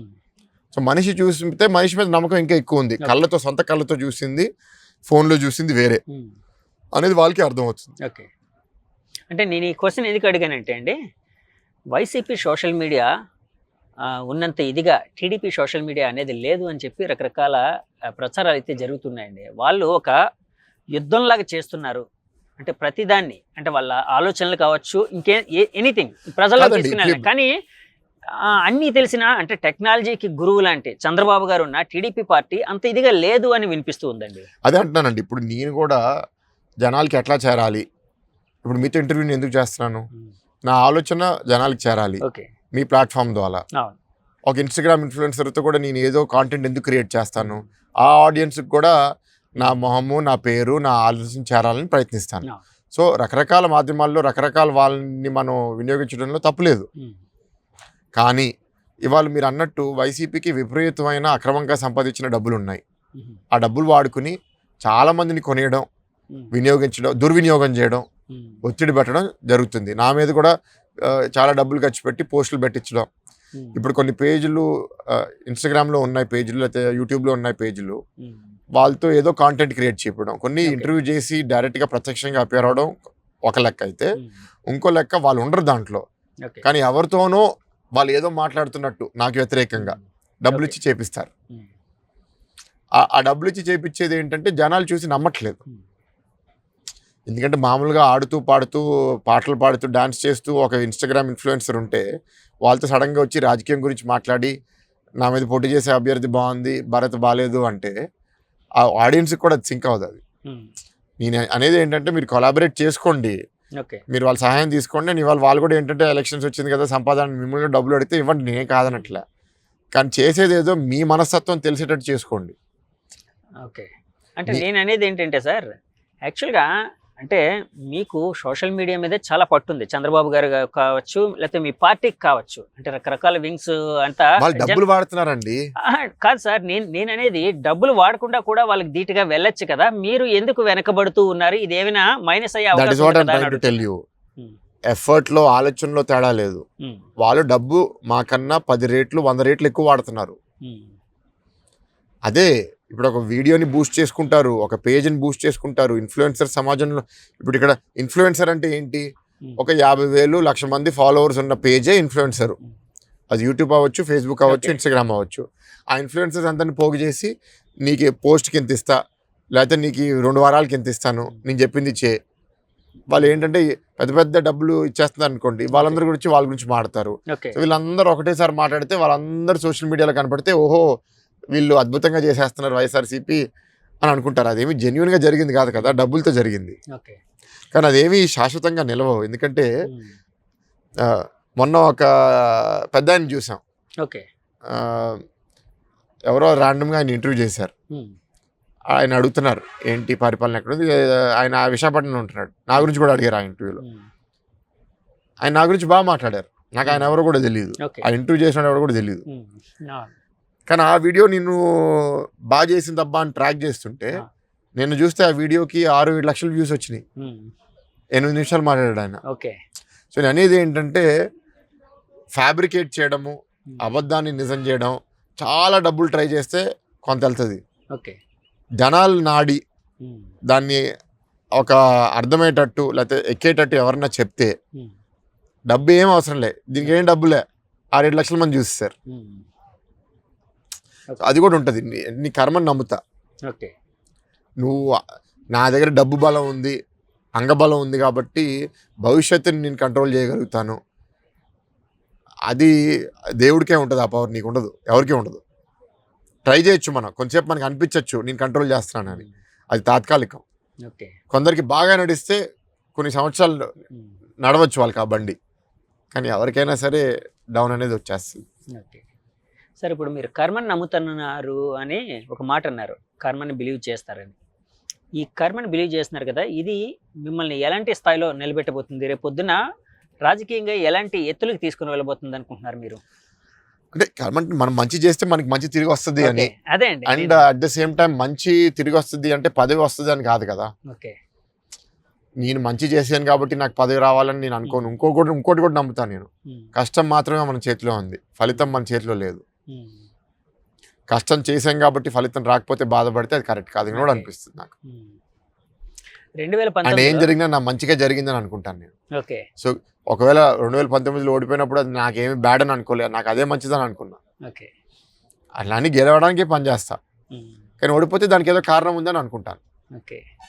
అంటే ఇప్పుడు ఉండే సినేరియాలోనే విశాఖపట్నం అనగానే మీకు 5 కదండి నియోజకవర్గాలు మీ దాంట్లో? 7 ప్రతి పార్లమెంటరీ దాంట్లో 7 ఉంటాయి ఆల్మోస్ట్. సో 7 పరిస్థితి ఎలా ఉందని అనుకుంటున్నారండి? అంటే మీ పార్టీ పరిస్థితి కావచ్చు, మీ అగెనిస్ట్గా ఉన్న విశాఖపట్నం పార్లమెంట్ చాలా బాగుందండి. 7 నియోజకవర్గాల్లో మేము గెలుస్తామని నమ్ముతున్నాను. అంటే 151 వేవ్లోనే 4 గెలిచారు. సో ఇప్పుడు ఇంకా బాగుందని మీరు? చాలా బాగుంది. అంటే 1 కాన్స్టిట్యున్సీస్లో కొన్ని లోకల్ ఇష్యూస్ కొన్ని ఉంటాయి, అది మనం అడ్రస్ చేసుకుంటూ పోతున్నాం, బట్ డెఫినెట్గా బాగుంది. ఓకే సార్, ఇప్పుడు భరత్ గారిని ఎంపీగా వైజాగ్ ప్రజలు ఎందుకు ఎన్నుకోవాలి? సో 2Kకి చెప్పండి సార్ కొన్ని. రకరకాలుగా కారణాలు ఉన్నాయండి. ఓకే. ఎవరైనా సరే ఎందుకు ఓటేస్తారు? నాకు దానివల్ల జరిగే మేలేంటి? విశాఖపట్నంలో ఉన్న వాళ్ళు ఎక్కువ మంది కోరేది ఏంటి? వాళ్ళ జీవితం ఇంప్రూవ్ అవ్వాలి, క్వాలిటీ.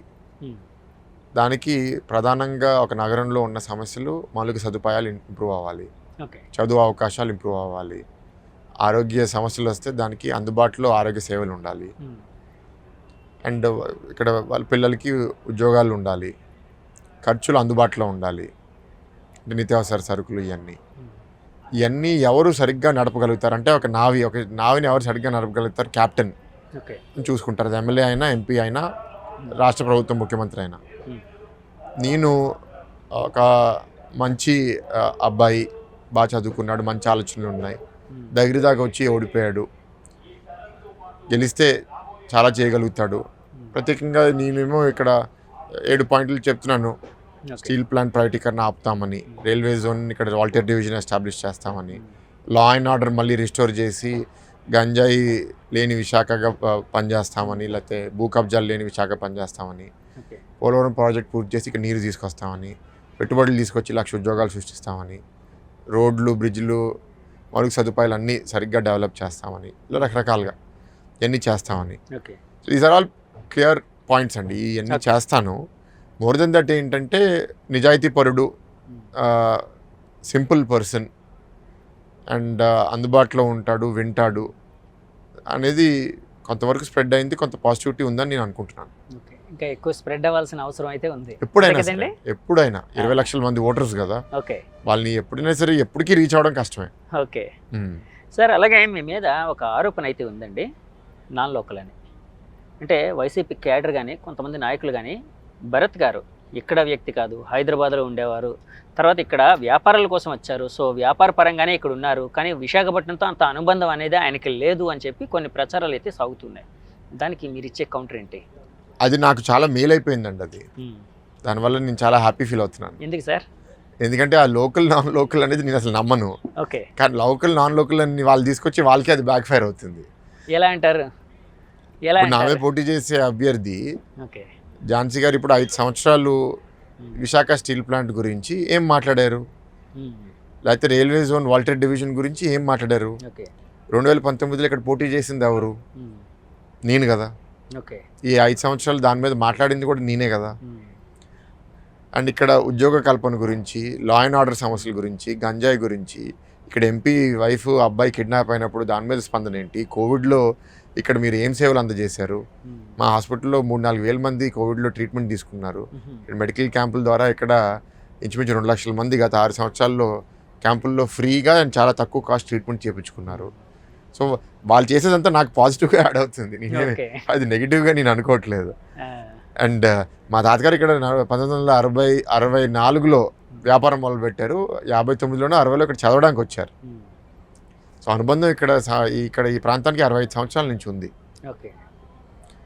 సో వాళ్ళు చేసేది నాకు పాజిటివ్గా నేను భావిస్తున్నాను. సరే, ఇప్పుడు మీ ప్రత్యర్థి కోసం మాట్లాడుతున్నారు కాబట్టి అడుగుతున్నాను. సో ఆవిడ వెరీ ఎక్స్పీరియన్స్డ్, అంటే 2 సార్లు పార్లమెంటేరియన్గా చేసి ఉన్నారు. మీరు ఇప్పుడు వరకు పార్లమెంట్కి వెళ్ళలేదు, ఒకసారి పోరాడారు, కొద్ది తేడాతో ఓడిపోయారు. సో ఫైట్ అనేది ఎలా ఉండబోతుంది అనుకుంటున్నారు? ఎందుకంటే experience, unexperience. Firstly vote party base మీద పడుతుందండి. ఓకే. పార్టీ బేస్ ఏంటంటే వైసీపీ 5 సంవత్సరాలు ఈ ప్రాంతానికి ఏం చేసింది, విశాఖపట్నానికి. ఇక్కడ గెలిచిన ఎంపీ ఇక్కడ ఏం చేశారు, అందుబాటులో ఉన్నారా, పార్లమెంట్లో మాట్లాడారా, అదంతా నెగిటివ్ ఆవిడకి ఇప్పుడు తగులుతుందిగా. పూర్తి వ్యతిరేకత ఆవిడకి తగులుతుంది. ఇప్పుడు దాని నుంచి ఆవిడ ఓవర్కమ్ అవ్వాలంటే అది చిన్న విషయం కాదు, ఒక మౌంటైన్ క్లైంబ్ చేసే అంత. సరే, అవన్నీ దాటి వ్యక్తిగతంగా 2 సార్లు చేశాను, బాగా చేశాను అనే విషయాల మీద ఎవరికన్నా వాళ్ళ గురించి వాళ్ళు చెప్పుకుంటారు కదా, అదేం తప్పడానికి లేదు. కానీ ఇవాళ జనాలు కోరేది ఏంటి అంటే, మీరు ఆవిడ ఎంపీ ఎప్పుడు లాస్ట్ టైం చేసిందో తెలియదండి, బట్ నాకు తెలిసి అట్లీస్ట్ ఒక 15 ఏళ్ళు అవుతుంది, 15 ఏళ్ళు అయి ఉంటుంది. సో ఇప్పుడు ఈ 5 సంవత్సరాల్లో మీరు ఏం చేశారు? ఎందుకంటే బొత్స గారు ఇంకా మంత్రిగానే ఉన్నారు కదా, మీరు 5 సంవత్సరాల్లో ఏం చేశారు అనేది కూడా చూపించుకోవాలి కదా. ఇవాళ సమాజం ఎట్లా అయిపోయిందంటే, సంవత్సరం క్రితం ఏం చేశారనేది కూడా మర్చిపోతున్నారు. మనం 15 ఏళ్ళ క్రితం, 10 ఏళ్ళ క్రితం, 20 ఏళ్ళ క్రితం చేసేది అనేది చెప్పుకోవాలి కూడా, ఎందుకంటే మనం చేస్తే చెప్పుకోవాలి. కానీ ఈ 5 సంవత్సరాల్లో ఒకవేళ మనం ఏమీ చేయకుండా దూరంగా ఉన్నాం అనుకోండి, అప్పుడు ఆ క్రెడిబిలిటీ తగ్గిపోతుంది. సరే, ఇప్పుడు రాజకీయాలు అనగానే అసహనం పెరిగిపోయింది, అలాంటి రాజకీయాలే నడుస్తూ ఉన్నాయి, ముఖ్యంగా మన ఆంధ్రప్రదేశ్ కావచ్చు, తెలుగు రాష్ట్రాల్లో అని వినిపిస్తూ ఉందండి. సో రాజకీయంలో అసహనం అంటే ఒకరి మీద ఒకరికి గ్రెడ్జ్ కావచ్చు, అంటే నేను పర్సనల్ గ్రెడ్జ్ అన్న కానీ ఒక రకమైన పర్సనల్ గ్రెడ్జ్ అంటారా, చాలా పెరిగిందండి. ఇలాంటివన్నీ అంటే ఈ ఎలక్షనీరింగ్కి అంటే ఎలా తీసుకుని వెళ్తాయి, ఎలక్షనీరింగ్ అనే దాన్ని, లేకపోతే రాజకీయాలని ఎలా తీసుకుని వెళ్ళే అవకాశం ఉంది? సైకిల్స్ ఉంటాయండి. ప్రభుత్వ పవర్ ఒక గుండాకో ఒక దుర్మార్గుడికో వస్తే వాళ్ళు దాన్ని దుర్వినియోగం చేస్తారు, ప్రజలు దాన్ని గుర్తిస్తారు, కరెక్షన్ జరుగుతుంది. దురదృష్టమే వాళ్ళు ఇట్లా ఉండడం, మంచిది కాదు. విశాఖపట్నంలో ఇట్లాంటి నాగరికత ఇప్పుడు లేదు. బహుశా కొన్ని రాయలసీమ ప్రాంతాల్లో, పల్నాడులో అట్లా ఆ శత్రుత్వాలు, పోరాటాలు ఎక్కువ ఉంటాయేమో, కానీ విశాఖపట్నంలో ఎలక్షన్స్ ఉన్న 20 రోజులు 30 రోజులు ప్రత్యర్థుల్లాగా ఒకరి మీద ఒకరు మాట్లాడడం చేయడం ఉంటుంది. కానీ ఎలక్షన్స్ అయిపోయిన తర్వాత ఎవ్రీథింగ్ ఇస్ నార్మల్. ఫ్రెండ్స్ అవ్వకపోవచ్చు కానీ కార్డియల్గా ఉంటారు. ఇక్కడ అది కొంత నశించింది కొంతవరకు. శత్రుత్వం అనేది పెరగడము, ఒకరి మీద ఒకరి కక్షల సాధింపు. కానీ నా ఆలోచన అట్లా లేదు, అట్లా చేయడం కరెక్ట్ కాదు. తప్పు చేసిన వాడికి శిక్ష అయితే ఉంటుంది, కానీ వాళ్ళని ఏం దౌర్జన్యంగా కొట్టాల్సిన అవసరం లేదు. జనరల్ తీర్పులో ఓడిస్తే చాలు, అదే వాళ్ళకి పెద్ద శిక్ష. ఈ మధ్య మన విష్ణుకుమార్ రాజు గారు ఇంటర్వ్యూ చేసినప్పుడు ఆయన ఇంకో బుక్ కోసం కూడా చెప్పారు, రెడ్ బుక్ అనేది టీడీపీది, మాకు ఆరెంజ్ బుక్ కూడా ఉందండి అని అన్నారు. అంటే వాళ్ళు కూడా, అంటే ఆయన చెప్పిన కంటెక్స్ట్ ఏంటంటే అండి, అదే వైసీపీ ప్రభుత్వం ఇలా చేస్తుంది, సో రేపు పొద్దున్న చర్యలు అనేవి ఉంటాయి అనే కంటెక్స్ట్లో చెప్తూ ఉన్నారు. సో అలా మెయింటైన్ చేస్తున్నారు సార్. ఒక్కసారి ఒకరు తప్పు చేసి, నేను తప్పు చేసినా సరే రేపు వీళ్ళు వచ్చిన తర్వాత మమ్మల్ని వదిలేస్తారు, వీరికి క్షమించే గుణం చాలా ఎక్కువ ఉంది, లేకపోతే చూసి చూడనట్టు వదిలేస్తారంటే మాత్రం వీళ్ళు ఇంకా దౌర్జన్యానికి పాల్పడతారు. కాదు, ఒక లైన్ ఉంది, ఆ లైన్ దాకా సహిస్తారు. ఆ లైన్ దాటారని కానీ అవతల పార్టీ ఫీల్ అయితే వాళ్ళ రియాక్షన్ కూడా స్ట్రాంగ్గా ఉంటుంది అని మెసేజ్ వెళ్ళకపోతే సమాజానికి మంచిది కాదు. ఇవాళ సమాజంలో ఉన్న నెగిటివ్ ఎలిమెంట్స్ని కంట్రోల్ చేయాల్సిన అవసరం అయితే ఉంది, తప్పకుండా చేస్తాం. ఇవాళ డ్రగ్ డీలర్సు, కిడ్నాపర్సు, ఈ మర్డర్లు చేసేవాళ్ళు, భూ కబ్జా చేసేటోళ్ళు, భయభ్రాంతులు పెట్టేవారు, బ్లాక్మెయిల్ చేసేవారు, అందరినీ ఒక్కొక్కరిని స్ట్రైటన్ అవుట్ చేయాలి. తప్పకుండా చేస్తాం. కానీ చంద్రబాబు గారి విషయానికి వచ్చినప్పటికి చాలా మెతక ఆయన రాజకీయ పరంగానే చంద్రబాబు గారు వాస్తవంగా కొంచెం క్షమాగుణం ఎక్కువ, కానీ లోకేష్ అని అట్లా కాదు. లోకేష్ గారు అయితే గట్టిగా ఉన్నారు సార్. ఆయన వెనకాల మేము ఉన్నాం. లోకేష్ గారు అనగానే గుర్తొచ్చిందండి సార్, లోకేష్ గ్యాంగ్ అని ఒకటి ఉందంట. అందులో మీరు, రామ్మోహన్ నాయుడు గారు, కేశినేని చిన్ని గారు అండ్ పరిటాల శ్రీరామ్ గారు, ఇలాంటి వాళ్ళందరూ యువ నాయకులు పార్టీలో అన్ని అవసరం అండి, అన్ని ఆలోచనలు. మా పెద్ద యువ నాయకులు అందరూ ఉన్నారట, నిజమేనా సార్? నేనున్నాను, యువ నాయకులు చాలా మంది ఉన్నారు. అలా పేరు తీసుకోవడం కరెక్ట్ కాదు, నాకు తెలియదు కూడా. మా పెద్ద ఆయన స్టైల్లో అది మాకు అవసరం, కానీ ఇప్పుడు యువ రక్తము, యువ ఆలోచన కూడా అవసరం. ఓకే. సో కాలం కొద్దీ మారాలి. సో లొకేషన్ వెనకాల మేము బలంగా ఉన్నాం. చాలామంది ఉన్నారు, నా మనసులో కొన్ని పేర్లు కూడా ఉన్నాయి. అన్నీ ఇప్పుడు అలా చెప్తే మిగతా వాళ్ళ పేర్లు చెప్పకపోతే నేను లేనా అని వాళ్ళు ఫీల్ అవుతారు, అందుకే అలా చెప్పను. కానీ అట్లాంటి నాయకత్వాన్ని మేము బలపరుచుకుంటాం. అది రాష్ట్రానికి మంచిది, పార్టీకి మంచిది. సార్, రాజకీయాల్లోకి వచ్చిన తర్వాత భరత్ గారికి లౌక్యం బాగా అబ్బిందా? అంటే మీరు అనేది పెరిగిందా తగ్గిందా అన్న? అబ్బిందా మీన్స్ ఇంకా ఎక్కువ అయిందా అని. అబ్బిందా అంటే వచ్చిందా అని, అంటే తెలుగు నానుడి అది. డెఫినెట్గా పెరిగిందండి. ఎంత పెరిగిందో చెప్పలేకపోతున్నా. లౌక్యం నాకు తక్కువ అంటారు ఇప్పుడు కూడా. నిన్న కూడా ఏదో అక్కడ మాడితే నువ్వు ఎందుకు అంత ఓపెన్గా మాట్లాడడం అన్నారు నాకు. అంటే ఆ జబ్బో బుద్ధో నాకు తెలియదు. కొన్నిసార్లు నన్ను అలా ఎక్కువ క్వశ్చన్స్ అడిగేస్తే నాలో నిజస్వరూపం బయటకు వచ్చేస్తుంది. ఓకే. అయితే మీ నిజస్వరూపం రావాలంటే లెంత్ ఇంటర్వ్యూ చేయాలన్నమాట. అంటే నిజస్వరూపం ఏంటంటే నన్ను అటాక్ చేస్తే నేను ఎక్కువ నిజాయితీగా మాడతాను. ఓకే. లేకపోతే కొంచెం లౌక్యంగా ఉండడానికి ట్రై చేస్తాను. సార్, ఇప్పుడు మీరు పక్కాగా గవర్నమెంట్లోకి వచ్చే అవకాశం ఉందని భావిస్తున్నారా? వస్తామని డెఫినెట్గా అనుకుంటున్నాం. అండ్ రాష్ట్రం కోసం రావాలి అని కూడా అనుకుంటున్నాను. రాకపోతే రాష్ట్రానికి చాలా నష్టం జరుగుతుంది. నేను ఎందుకు అడిగానంటే ఈ క్వశ్చన్, అంటే మీరు స్ట్రైట్ ఫార్వర్డ్గా కొన్ని విషయాలు చెప్పేస్తూ ఉన్నారు, అంటే బోలా శంకర్ లాగా చెప్తూ ఉన్నారు.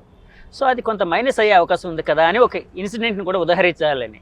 ఈ మధ్య లావు కృష్ణదేవరాయలు గారు మీ తరపున ఎంపీగా పోటీ చేస్తున్నారు, నర్సరావుపేట, గుంటూరు, నాకు ఐడియా లేదు కరెక్ట్గానా.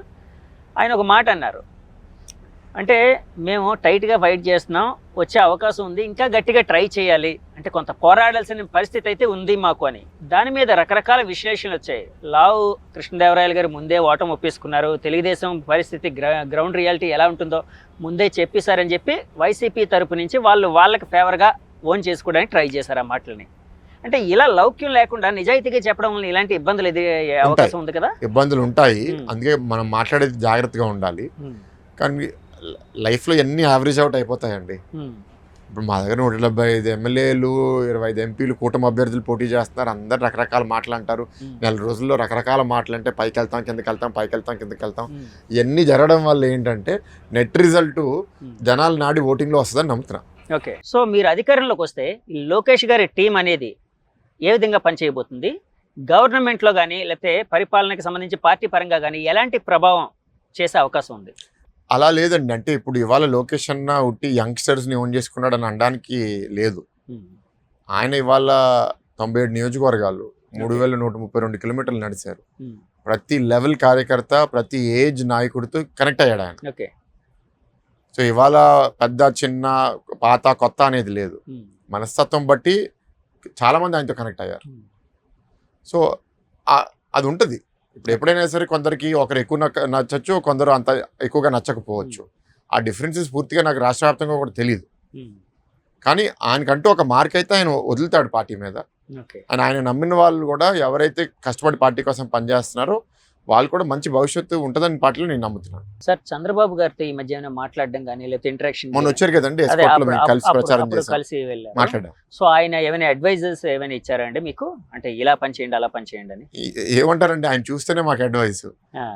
ఆ వయసులో కూడా ఆయన 3 సార్లు రోజుకి అంతంత సభలు 50,000 మందితో ఆయన అట్లా చేస్తున్నారంటే చిన్న విషయం కాదు అసలు. అది బర్త్డే విషెస్ ఎలా చెప్పారు మీ అధినేతకి? ఏం లేదు, సోషల్ మీడియాలో విష్ చేసాము. ఇప్పుడు ఈ ఎలక్షన్స్ టైంలో ఆయనకి ఫోన్ చేసి డిస్టర్బ్ చేయడం ఎందుకు, చేయలేదు నేను. ఓకే. అలాగే మీరు రోజుకు 4 గంటలే పడుకుంటున్నారని తెలిసింది, అందుకే టైర్డ్గా నిద్ర వచ్చేస్తుంది ఇప్పుడు కూడా నాకు. అంటే కాదు, ఆల్మోస్ట్ అంటే మీ అధినేత గారిని ఫాలో అవుతున్నారా? ఎందుకంటే లేదంటే- చంద్రబాబు గారు కూడా ఆల్మోస్ట్ 3-4 గంటలే అంటారు. అంటే ఆయన సూపర్ హ్యూమన్, మేము ఇంకా అక్కడ దాకా రాలే. మేము హ్యూమన్నే. ఓకే. లాస్ట్ టైం 19లో 20 రోజులు ప్రచారం కాబట్టి బండి లాగేసా. ఓకే. ఇప్పుడు March 13th అంటే ఇప్పుడు ఆల్రెడీ నెల 10 రోజులు అయిపోతుంది. బాడీకి కష్టంగా ఉంది. మీరు లాస్ట్ టైము మీ ఓటమికి అంటే టైం పీరియడ్ తక్కువ ఉండడం కూడా ఒక అంటే ఒక ఇది అని అన్నారు, ఒక కారణం అని అన్నారు. ఇప్పుడు టైం పీరియడ్ ఎక్కువైంది కదా, దీన్ని మరి ఎలా చూడాలి? అంటే ఇది నా వరకు- హెల్ప్ అవుతుందా? నా వరకు చెప్పాలంటే నాకు టైం తక్కువ ఉంటేనే బెటర్. నా వరకు. Because I was ready to work hard. Okay. ఇప్పుడు ఏంటంటే నేను T20 లాగా ఫుల్ హై స్ట్రైక్ రేట్తో కొడదామని రెడీ అయిపోయా. ఓకే. కానీ టైం ఎక్కువ డేస్ ఇచ్చేది మళ్ళీ కొంచెం మనం ODI మ్యాచ్ లాగా బ్యాలెన్స్డ్గా మధ్యలో స్లోగా మధ్యలో ఫాస్ట్గా అట్లా తీసుకెళ్తాం. సరే, ఒక ఎంపీకి రకరకాల బాధ్యతలు, గురుతర బాధ్యతలు, మామూలు బాధ్యతల కంటే గురుతర బాధ్యతలు, ఇంకా మోర్ రెస్పాన్సిబిలిటీస్ అనేవి ఉంటాయి. అంటే ఒక పట్టణం కానీ అంటే మొత్తం అదంతా పార్లమెంటరీ పార్టీ అంటే నియోజకవర్గం మొత్తం ముందుకు వెళ్ళడానికి. మన విశాఖపట్నం అనేటప్పటికి ఒకవైపు industries, steel plant, ship yard, ఇలాంటి డాక్ యార్డ్, ఇలాంటి ఇండస్ట్రీస్, BHEL, ఇంకొక వైపు షీషోర్, ఒక టూరిజం, ఇంకొక వైపు IT, ఇలాంటివన్నీ ఉన్నాయి కదా. మీరు ఒకవేళ ఎంపీ అయితే దీన్ని అంటే మీ విజన్ ఎలా ఉండబోతుంది, ఏ విధంగా ముందుకు తీసుకొని వెళ్ళబోతున్నారు? నేను ఆల్రెడీ నా కమిట్మెంట్ 1,00,000 ఉద్యోగాలు విశాఖలో సృష్టిస్తామని. IT పర్యాటక పారిశ్రామిక కేంద్రంగా విశాఖపట్నాన్ని ఇంకా మేము బలపరుచుతాం. అది చేస్తాం, మినిమం కాదు. ఓకే. నా లక్ష్యం ఇంకా దానికన్నా ఎక్కువ, కానీ ఫస్ట్ మినిమం అచీవ్ చేయనివ్వండి. అలాగే స్టీల్ ప్లాంట్ అనేది అంటే ఒక విధంగా తెలుగువారి సెంటిమెంట్. మేము ప్రైవేటీకరణ అవ్వకుండా ఆపుతామండి. గతంలో కూడా మేము బీజేపీతో పొత్తులో ఉన్నాము. అప్పుడు కూడా బీజేపీని ఒప్పించి మేము వాజ్పేయి గారిని ఒప్పించి ఆపిచ్చాము. అప్పుడు తాతగారే ఇక్కడ ఎంపీ, ఎర్రనాయుడు గారు ఫ్లోర్ లీడరు, ఇప్పుడు రామ్మోహన్ నాయుడు గారు ఉన్నారు, నేనున్నాను. సో నేను తప్పకుండా ఈసారి కూడా కేంద్రంలో అక్కడ మాట్లాడి ఒప్పించి చేయగలుగుతా. అది మా కమిట్మెంట్, మేము చేస్తున్నాము ఆల్రెడీ, అది మా ట్రాక్ రికార్డ్. సార్, సీట్ వచ్చిన వెంటనే, మీకు సీట్ కన్ఫర్మ్ అయిన వెంటనే మీ ఫ్రెండ్ రాము గారు ఏమైనా ఫోన్ చేశారా? రామ్మోహన్ నాయుడు ఇద్దరు గారు మాట్లాడుకున్నారా? ఆయన సీట్ నా సీట్ ఒకటేసారి అనౌన్స్ చేశారు కదా. కానీ మీ ఇద్దరు నమ్మకంలో ఉన్నాం మా ఇద్దరికి వస్తుందని. ఆయన అఫీషియల్ గా అనౌన్స్ చేసిన తర్వాత కంగ్రాచులేట్ చేసుకున్నాం. ఓకే. అంటే ఆయన ఏమైనా సలహాలు ఇచ్చారా? ఎందుకంటే మీకంటే కొద్ది సీనియర్ కదా. చాలా సీనియర్, కొద్ది సీనియర్ అంటారండి. వయసులో కొద్ది సీనియర్ కానీ పాలిటిక్స్ లో సూపర్ సీనియర్. ఎందుకంటే ఆయన ఇప్పుడు గెలిస్తే 3వ ఎంపీ, నేను మొదటిసారి ఎంపీ. ఓకే. అద్భుతంగా మాడతారు, చాలా కష్టపడతారు, మంచి మెజారిటీతో గెలుస్తారు. సార్, ఇప్పుడు అసెంబ్లీ నియోజకవర్గాల విషయానికి వచ్చినప్పటికి ఎన్ని సీట్లు వచ్చే అవకాశం ఉంది టీడీపీ పార్టీకి? అంటే ఇప్పుడు ఉండే వేవ్ ప్రకారం. నాకు ఇవన్నీ పెద్దగా ఎస్టిమేట్ చేయలేనండి, బట్ నేను కొన్ని సర్వేస్ నమ్ముతాను కొంతవరకు. అది కూడా పూర్తిగా నమ్మను. అది కూడా ఐ ఫీల్ ఎర్రర్ రేట్ ఉంటుంది. కానీ మిగతా సర్వేస్ కంపేర్ చేస్తే మొన్న Telangana election results India today కొంచెం రీజనబుల్గా ప్రెడిక్ట్ చేసింది కదా అని చూస్తే, ఇండియా టుడే ఇవాళ మనకి కాదు 17 ఎంపీలు ప్రెడిక్ట్ చేసింది అవుట్ ఆఫ్ 25. అది రఫ్గా ట్రాన్స్లేట్ చేస్తే అబౌట్ 120 ఎమ్మెల్యేస్ గెలుస్తాం. కానీ ఈ సర్వేల విషయానికి వచ్చినప్పటికి చాలా సార్లు బయట వినిపిస్తుంది ఏంటంటే అండి, పెయిడ్ సర్వేలని. అంటే ఇప్పుడు చాలా పెయిడ్ సర్వేస్ ఉంటాయి. ఓకే. అంటే అంటే మీకు రెండు వైపులు ఉంటాయి. మీకు సపోర్టివ్ గా వచ్చిందని పెయిడ్ సర్వే అనుకోకర్లేదా? రెండు వైపులు ఉంటాయి. పెయిడ్ అనే కాదు, కొంతమంది అంటే ఆ మూడ్ని క్యారీ చేయడం కోసం సానుభూతి పరులు, ఫ్యాన్స్ కూడా కొందరు సర్వే అట్లాగే చేస్తారు. ఓకే. అది ఉంటుంది. Okay. But India today historical గా కొంచెం ఎక్కువ ప్రెడిక్షన్ కరెక్ట్ గా చేసుకుంటూ వచ్చింది. నేషనల్ మీడియా ఏజెన్సీస్ అన్ని కరెక్ట్ కూడా అనడానికి లేవు, కొన్ని కూడా అక్కడ కూడా అమ్ముడిపోతున్నాయి. ఓకే. అలాగే మీ మాయ గారు బాలయ్య గారు ఇక్కడ ప్రచారానికి వచ్చే అవకాశం ఉందా సార్? ఐ థింక్ సో అండి, అడుగుతాను తప్పకుండా. ఓకే. అంటే ఇప్పటివరకు అడగలేదా మీరేమని? నాట్ యెట్, బట్ అడుగుతాను. ఎందుకంటే ఆయన ఆల్రెడీ స్టార్ట్ అయింది అటువైపు ప్రచారం అనేది. అలాగే పవన్ కళ్యాణ్ గారు ఆయన ఇక్కడికి వచ్చి ప్రచారం చేసే అవకాశం ఉందని వస్తున్నారు కదండి. మళ్ళీ నెల్లిమర్లు వచ్చారు, ఐ థింక్ విశాఖపట్నం సౌత్ కూడా వస్తున్నారు. Wheel work it out. Okay sir, ఇప్పుడు పిఠాపురం సంబంధించి ఎందుకంటే ఇప్పుడు వైసీపీ పార్టీ ఇప్పుడు కుప్పం ఇవన్నీ అదే మీరు అన్నట్టు ఒక టార్గెట్ అయితే చేశారు. అంటే అక్కడ ఓడించాలనే ఇది ఒక తపంతోనే, అంటే ఓడిస్తే వాళ్ళ నైతికంగా వాళ్ళ నాయకత్వాన్ని నిర్వీర్యం చేయొచ్చు అనే ఒక కారణం అయ్యి ఉండొచ్చు. పిఠాపురం విషయానికి వచ్చినప్పటికీ అక్కడ పవన్ కళ్యాణ్ గారిని ఓడిస్తే ఆయన రాజకీయంగా ఇంకా ఎదగలేరు అనే ఒక ఐడియాలజీ అయ్యి ఉండొచ్చు. మేబీ నా ఆలోచన, నేను అనుకోవడం. చాలా ట్రై చేస్తున్నారు కదండి. అక్కడ ఎలా ఉంది అనుకుంటున్నారు? ఎందుకంటే మీరైతే అన్ని తెలుసుకుంటూ ఉంటారు కదా. అలా కాదండి, నాకు మనసు చెప్తుంది ఆయన గెలుస్తారు. నాకేం పిఠాపురం వెళ్ళి పని చేయలేదు, నేనేం చూడలేదు, నాకు తెలియదు. కానీ ఆయన మంచి మెజారిటీతో గెలుస్తారని నేను నమ్ముతున్నాను. మీరు వెళ్ళి చూడకపోయినా మీ పార్టీలోని మీ సన్నిహితులు సహచరులు ఎవరెవరు చెప్తూ ఉంటారు వాళ్ళు కదా. చెప్తారు అంటే అవును. నేను అన్ని మళ్ళీ మీకు చెప్తున్నానుగా, Hmm. నేను ఇవన్నీ అంత సీరియస్ గా తీసుకోనండి. ఓకే. కొంచెం గట్ ఫీలింగ్ అనేది ఉంటది. ఆ, ఆయన మాత్రం మంచి మెజారిటీతో గెలుస్తారని నా నమ్మకం. ఓకే. బీజేపీ టీడీపీ తర్వాత లేకపోతే బీజేపీ జనసేన కలయిక అనే దాన్ని అంటే ఒక విధంగా అంటే మీకు కొంత ఇబ్బందిని కలిగించింది. ఎలా అంటే సీట్ల విషయంలోనే. ఈవెన్ బండారు సత్యనారాయణమూర్తి గారు లాస్ట్ వరకు ఆయన సీట్ కోసం చాలా ట్రై చేయాల్సి వచ్చింది. ఫైనల్ గా మాడుగుల అనే దాన్ని ఆయనకి కేటాయించారు. సో ఇలాంటి ఇష్యూస్ అన్ని వచ్చాయి కదండి, దీన్ని ఎలా సార్ట్ అవుట్ చేసే అవకాశం ఉందనుకుంటున్నారు? ఎప్పుడైనా సరే పొత్తులో చిన్న చిన్న సమస్యలు ఉంటాయండి. ఏం సీరియస్ ఏం కాదు, అన్ని సెట్ అయిపోతున్నాయి. ఇప్పుడు నాకు తెలిసి అన్ని ఇష్యూస్ కూడా సెట్ అయిపోయి నీకేం మిగిలిలేవు. Will resolve it. Okay. Will go together అండి, will fight and will win. Okay sir, అలాగే మీకు బాగా ఇష్టమైన ఒక పని ఉంది.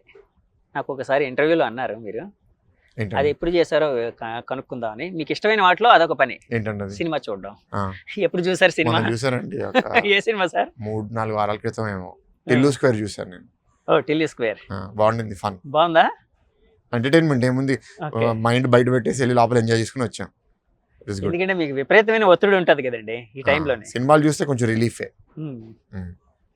సో ఫ్యామిలీతో వెళ్ళారు సార్, ఒంటరిగా? లేదండి, ఫ్రెండ్తో వెళ్ళాను. అదే మీరు మామూలుగా చాలా సార్లు అన్నారు సినిమాలు ఒంటరిగా వెళ్తాం, ఫ్రెండ్స్ తో వెళ్తాం. చిన్నప్పుడు ఆ, ఒకసారి ఒంటరిగా వెళ్ళిపోయేవాడిని కూడా. ఆ, ఇప్పుడు ఒకరు ఇద్దరితో వెళ్తాం. ఆ. మీ కుటుంబ సభ్యులు ఇప్పుడు ప్రచారంలో పాల్గొనే అవకాశం ఉందా అండి? పాల్గొంటున్నారు ఆల్రెడీ. తేజు మేడం గారు కానీ ఇంకా ఆల్రెడీ ప్రస్తుతం చేస్తున్నారు. చేస్తున్నారు. అలాగే మీ అబ్బాయి డైలాగులు ఎలా చెప్తున్నారు మీ మామయ్య గారివి, ఇప్పుడు అంత బాలయ్య లేదు. బాబు గారివి? ఇప్పుడు అంతా ఈ స్కూల్లో అంతా ఇంగ్లీష్ మీడియం కాబట్టి ఇంగ్లీష్ మాట్లాడేస్తున్నాడు. ఆ, వాడికి తెలుగు నేర్పిద్దాం, తెలుగు నేర్పించడం కాదు, తెలుగు పూర్తిగా అర్థం అవుతుంది, కానీ తెలుగులో ఫోర్స్ చేస్తే తప్ప మాట్లాడు. ఓకే. నేను మాట్లాడని ఇంగ్లీష్లో అంటే అప్పుడు తెలుగులో మాట్లాడతాడు. అయితే మీరు మీ అబ్బాయిని మీ మామయ్య గారి దగ్గర వదిలేయలేమో. ఆ, బాలయ్య బాబు గారికి ఆయనకి తెలుగు అంటే విపరీతమైన ప్రేమ కదండి. అది ఉందండి, కానీ ఇవాళ సమాజంలో ఏంటంటే ఇంగ్లీష్ మీడియం స్కూల్కి వెళ్ళి టీచర్లు అందరూ ఇంగ్లీష్లో మాట్లాడి ఇలా నాకు అది బాధ. అంటే ఇంగ్లీష్ ఎట్లాగో నేర్చుకుంటారు, ఇప్పుడు సిటీలో పెరిగిన పిల్లలకి ఇంగ్లీష్ వచ్చేస్తుంది, ఓకే. కానీ తెలుగు మర్చిపోకూడదు అనేది నా బాధ. ఉమ్. మన భాష అంటే మనకి అమెరికన్కి తేడా ఏంటి? అవును సార్, ఇప్పుడు జగన్ గారి విద్యా విధానం అనేది జనంలోకి బాగా వెళ్ళిందని వినిపిస్తూ ఉందండి. అంటే మామూలుగా ఒక మిడిల్ క్లాస్ కాబట్టి బిలో మిడిల్ క్లాస్ కావచ్చు, వాళ్ళు అంటే ఇంగ్లీష్ మీడియంలో పిల్లల్ని చదివించాలని ఎక్కువ తప్పిస్తూ ఉంటారు. అంటే ఎంత నేర్చుకుంటారో పక్కన పెట్టండి, అంటే ఇంగ్లీష్ మీడియంలో చేర్పించాం అనేది ఒక హోదాగా లేకపోతే ఒక ఇదిగా భావిస్తూ ఉంటారు. అది జగన్ గారు చేశారు, ఆ విధంగా చాలా హెల్ప్ అయిందని కూడా వినిపిస్తుంది బయట. దాని మీద మీ కామెంట్ ఏంటండి? ఎందుకు అడుగుతున్నానంటే మీరు ఒక విశ్వవిద్యాలయాన్ని నడుపుతూ ఉన్నారు. చాలా సార్లు అండి, ఉమ్, ఒకసారి కాదు, ఇప్పుడు దాకా నేను ఒక 15-20 సార్లు దీని గురించి మాట్లాడాను. ఉమ్, ఉమ్, కొత్త క్వశ్చన్ ఏమీ అడగట్లేదు. ఉమ్. నేను వాళ్ళు చేసిన దాంతో నేను ఒప్పుకోను. ఉమ్, ఎందుకంటే ఇంగ్లీష్ మీడియం అవసరం సమాజంలో. ఉమ్, ఇంగ్లీష్ వాళ్ళ బిజినెస్కి వాడుతున్నారు. ఉమ్, ఇంగ్లీష్ మీడియం ఉండాలి అని ఎప్పటి నుంచో మేము చెప్తున్నాము. ఉమ్. అది ఫేజ్ వైజ్ చేయాలని చెప్తున్నాము. ఓకే. ఫేజ్ వైజ్ మేము ఇంట్రడ్యూస్ కూడా చేసాము ఉమ్, కార్పొరేషన్స్లో, మున్సిపాలిటీస్లో. దాని తర్వాత మెల్లగా రూరల్ ఏరియాస్ కూడా తీసుకెళ్దామని. ఎందుకంటే కొత్త టీచర్స్ రిక్రూట్ చేసుకుని ఇంగ్లీష్ మీడియంలో ట్రైన్ అయిన టీచర్స్ రిక్రూట్ చేసుకుంటే వాళ్ళు ఇంగ్లీష్ ఇంకా బాగా చెప్పగలుగుతారు. ఓకే. సో అది చేయకుండా కొత్త టీచర్స్ ఇప్పుడు డిఎస్సి పెట్టలేదు, ఉమ్, ఈ 5 సంవత్సరాలు పెట్టలేదు, ఇప్పుడు మొన్న ఎలక్షన్స్ అనగా పెట్టారు. ఉమ్. కొత్త టీచర్స్ ఎవరిని రిక్రూట్ చేసుకోలేదు, ఇంగ్లీష్లో పట్టున్న వాళ్ళు ఎవరిని తీసుకోలేదు. ఓకే. మరి అది తీసుకోకుండా ఇంగ్లీష్ మీడియం పెట్టడం వల్ల అంత తొందరగా ఎట్లా మారిపోతుంది? ఉమ్. ఏదో నామమాత్రంగా అంటే బిల్డింగ్లో పెయింట్లు వేసేస్తే అంత బాగా అయిపోయింది అనే టైప్లో ఉంది ఇది. ఉమ్. సార్, కూటమి గెలిస్తే ఆంధ్రప్రదేశ్ ఏ విధంగా ఉండబోతుందని మీరు అనుకుంటున్నారు? కష్టపడి పనిచేయాలి, అప్పుల పాలు అయిపోయింది, తప్పు కేంద్ర ప్రభుత్వం సహాయంతో మేము బాగా తీసుకెళ్తాం. నేను ఒక మాట అడగాలనుకుంటున్నాను, ఎందుకంటే మొన్ననే విన్నాను మీ ఇంటర్వ్యూలో ఒక దాంట్లోనే మీరు ఒక కోట్ చేశారు, ప్రతి మనిషి మీద 2 లక్షల అప్పు ఉంది అని. 2 లక్షలు అంటే ఫిగర్ అనేది వేరే అవ్వచ్చు, ఇటు అటు ఉండొచ్చు. 2 లక్షల అప్పు ఉంది అని. ఒకవేళ మీ ప్రభుత్వం వస్తే ఆ అప్పుని ఎలా తీరుస్తారు? జనం మీద అప్పు లేకుండా ఎలా తీరుస్తారు? వెంటనే ఎట్లా చేస్తామండి? వెంటనే కాదు, ఎలాంటి రాష్ట్రంలో ఆదాయం పెంచితే ఆటోమేటిక్గా అప్పు తగ్గుతుంది కదా. పెట్టుబడులు తీసుకొచ్చి ఆదాయం పెంచుతాము, అలాగే చేస్తాం. ఓకే. భరత్ గారు ఎంపీ అయితే మొట్టమొదటి చేసే పని ఏంటండి? అట్లా ఏం లేదండి, ఏమైనా మొదటి సెకండ్ అని ఏం లేదు. అవన్నీ ఎందుకు, ఉమ్. మేము అన్ని పనుల మీద అంటే ప్రయారిటీ బట్టి చేసుకుంటూ అంటే పోతాం. ప్రయారిటీ అనేది ఏదో ఒకటి పెట్టుకుని ఉంటారు కదా, అలాంటి ప్రయారిటీ ఏం లేదా? ఫస్ట్ అసలు మంచి టీమ్స్ పెట్టుకోవాలి మనం. ఉమ్. టీం పెట్టుకున్న తర్వాత పనులు అయిపోతాయి, అది ఇష్యూ కాదు. సరే, నేను ఒక క్వశ్చన్ స్ట్రైట్గా అడుగుతున్నాను. పార్లమెంట్లో మాట్లాడే అవకాశం మీకు వచ్చినప్పుడు ఎంపీగా ఎలక్ట్ అయ్యి వస్తే ఫస్ట్ దేని మీద మాట్లాడతారు? పోనీ అది చెప్పండి. చాలా ఇష్యూస్ మేము మాడతానండి. ఒకేసారి అన్నీనా? ఒకేసారి అన్ని కాదు, ఆ రోజు పార్లమెంట్లో టాపిక్ బట్టి మాడతాం కదా. ఓకే మొదటిసారి వెళ్ళినప్పుడు ఏం చెప్తాం, నా అవకాశం వచ్చింది, నా ఆలోచనలు ఏం చెప్తాం. ఓకే దాని తర్వాత ఇష్యూ బేస్ వెళ్తాం. ఓకే. సో మీరైతే పక్కాగా ఉన్నారు, పార్లమెంట్లో అధ్యక్ష అనే అవకాశం ఉందని అనుకుంటున్నారు? అవును ఐ కదా? Think things are looking good అండి. ఆఖరికి ఓటర్ని కూడా అందరిని రిక్వెస్ట్ చేసేది, please come out and vote. మనం లోపలుండి గెలుస్తాడు అనుకుంటే అది మళ్ళీ దెబ్బతింటాము. తప్పకుండా అందరు బయటకు వచ్చి ఓట్ చేయమని కోరుతున్నాం. ఇప్పుడు 7 నియోజకవర్గాలు ఉన్నాయి కదండి, 7 నియోజకవర్గాలు మొత్తం తిరిగేశారా అండి? అంటే ఆల్మోస్ట్ కవర్ చేశారా మీరు? తిరుగుతున్నాం. సార్ మీకు ప్రచారంలో మిమ్మల్ని కదిలించిన సంఘటన కానీ లేకపోతే ఒక అనుభవం కానీ ఏదైనా ఉందా అండి? లేదండి. సార్ మిమ్మల్ని ప్రచారంలో ఇన్ఫ్లుయెన్స్ చేసిన సంఘటన కానీ లేకపోతే ఏదైనా అనుభవం కానీ ఉందా అండి? అంటే మీరు రకరకాల మనుషుల దగ్గరికి వెళ్తూ ఉన్నారు కదా. రెగ్యులర్గా ఉంటుందండి. అంటే మేము రోజు చాలా మందిని కలుస్తున్నాం కదా. ఓకే. ఎప్పుడైనా సరే మనకి సమస్య చూసినప్పుడు ఆ ఎమోషన్ ఫీల్ అవుతాం కాబట్టి మేము ఇంకా ఈ రంగంలో పనిచేస్తున్నాం. ఇక్కడ మా మీద ఇంత తిట్టి ఇన్ని ఆరోపణలు చేసి ఇవన్నీ చేసి ఇంకా మేము పనిచేస్తున్నాం అంటే జనాల దగ్గరికి వెళ్ళినప్పుడు వాళ్ళ దగ్గర వచ్చే ఆదరణ, వాళ్ళు మా మీద చూపించే నమ్మకం వల్లే మేము పనిచేయగలుగుతున్నాం. సో అదే మాకు బలం. సో జనాల లోపలికి వెళ్ళినప్పుడు ఓకే తిన ఒక మంచోడు, తిన మీద నమ్మకం పెట్టుకోవచ్చు అని చూస్తేనే మాకు బలం వస్తే దాంట్లో మేము పనిచేయగలుగుతాం. సరే అండి, ఇంటర్వ్యూ కంక్లూడ్ చేసే ముందు జనానికి మీరు ఏం చెప్తారో చెప్పండి సార్ మీకోసం. Please come out and vote అండి. ఒక మంచి అభ్యర్థి అని అవుతానని అనుకుంటున్నాను. నాకు అవకాశం అండి, తప్పకుండా కష్టపడి పనిచేస్తాను. Congrats sir and best wishes అండి. Thank you. ఎందుకంటే మీరు అనుకున్న ఆలోచనలన్నీ, మీ కోరికలన్నీ తీరాలని, మనస్ఫూర్తిగా మీరు అక్కడికి వెళ్ళి అధ్యక్ష అనాలని, అలాగే విశాఖపట్నం సమస్యలు ఏవైనా అయితే ఉన్నాయో అవి రిప్రజెంట్ చేయాలని కోరుకుంటున్నాను. Thank you very much. Signing off sir. Views, ఇదండి టీడీపీ వైజాగ్ అభ్యర్థి భరత్ మతుకుమిల్లి గారి అంతరంగం. ఆయన అయితే మనతో ఎన్నో విషయాలు పంచుకున్నారు. పక్కాగా ఆయన ఎంపీ అవుతాను, అలాగే ఆంధ్రప్రదేశ్లో కూటమి ప్రభుత్వం వస్తుంది అని చెప్తూ ఉన్నారండి. అలాగే కూటమి ప్రభుత్వం వస్తే ఆంధ్రప్రదేశ్ దిశ అనేది మారుతుంది, తప్పకుండా అభివృద్ధి పదంలో సాగుతుంది, మేమైతే కష్టపడి పనిచేస్తామని చెప్తున్నారు. ఇలాంటి విషయాలు తెలుసుకోవడానికి మా ఛానల్ని చూస్తూ ఉండండి. సైనింగ్ ఆఫ్, మీ జగదీష్. Bye bye.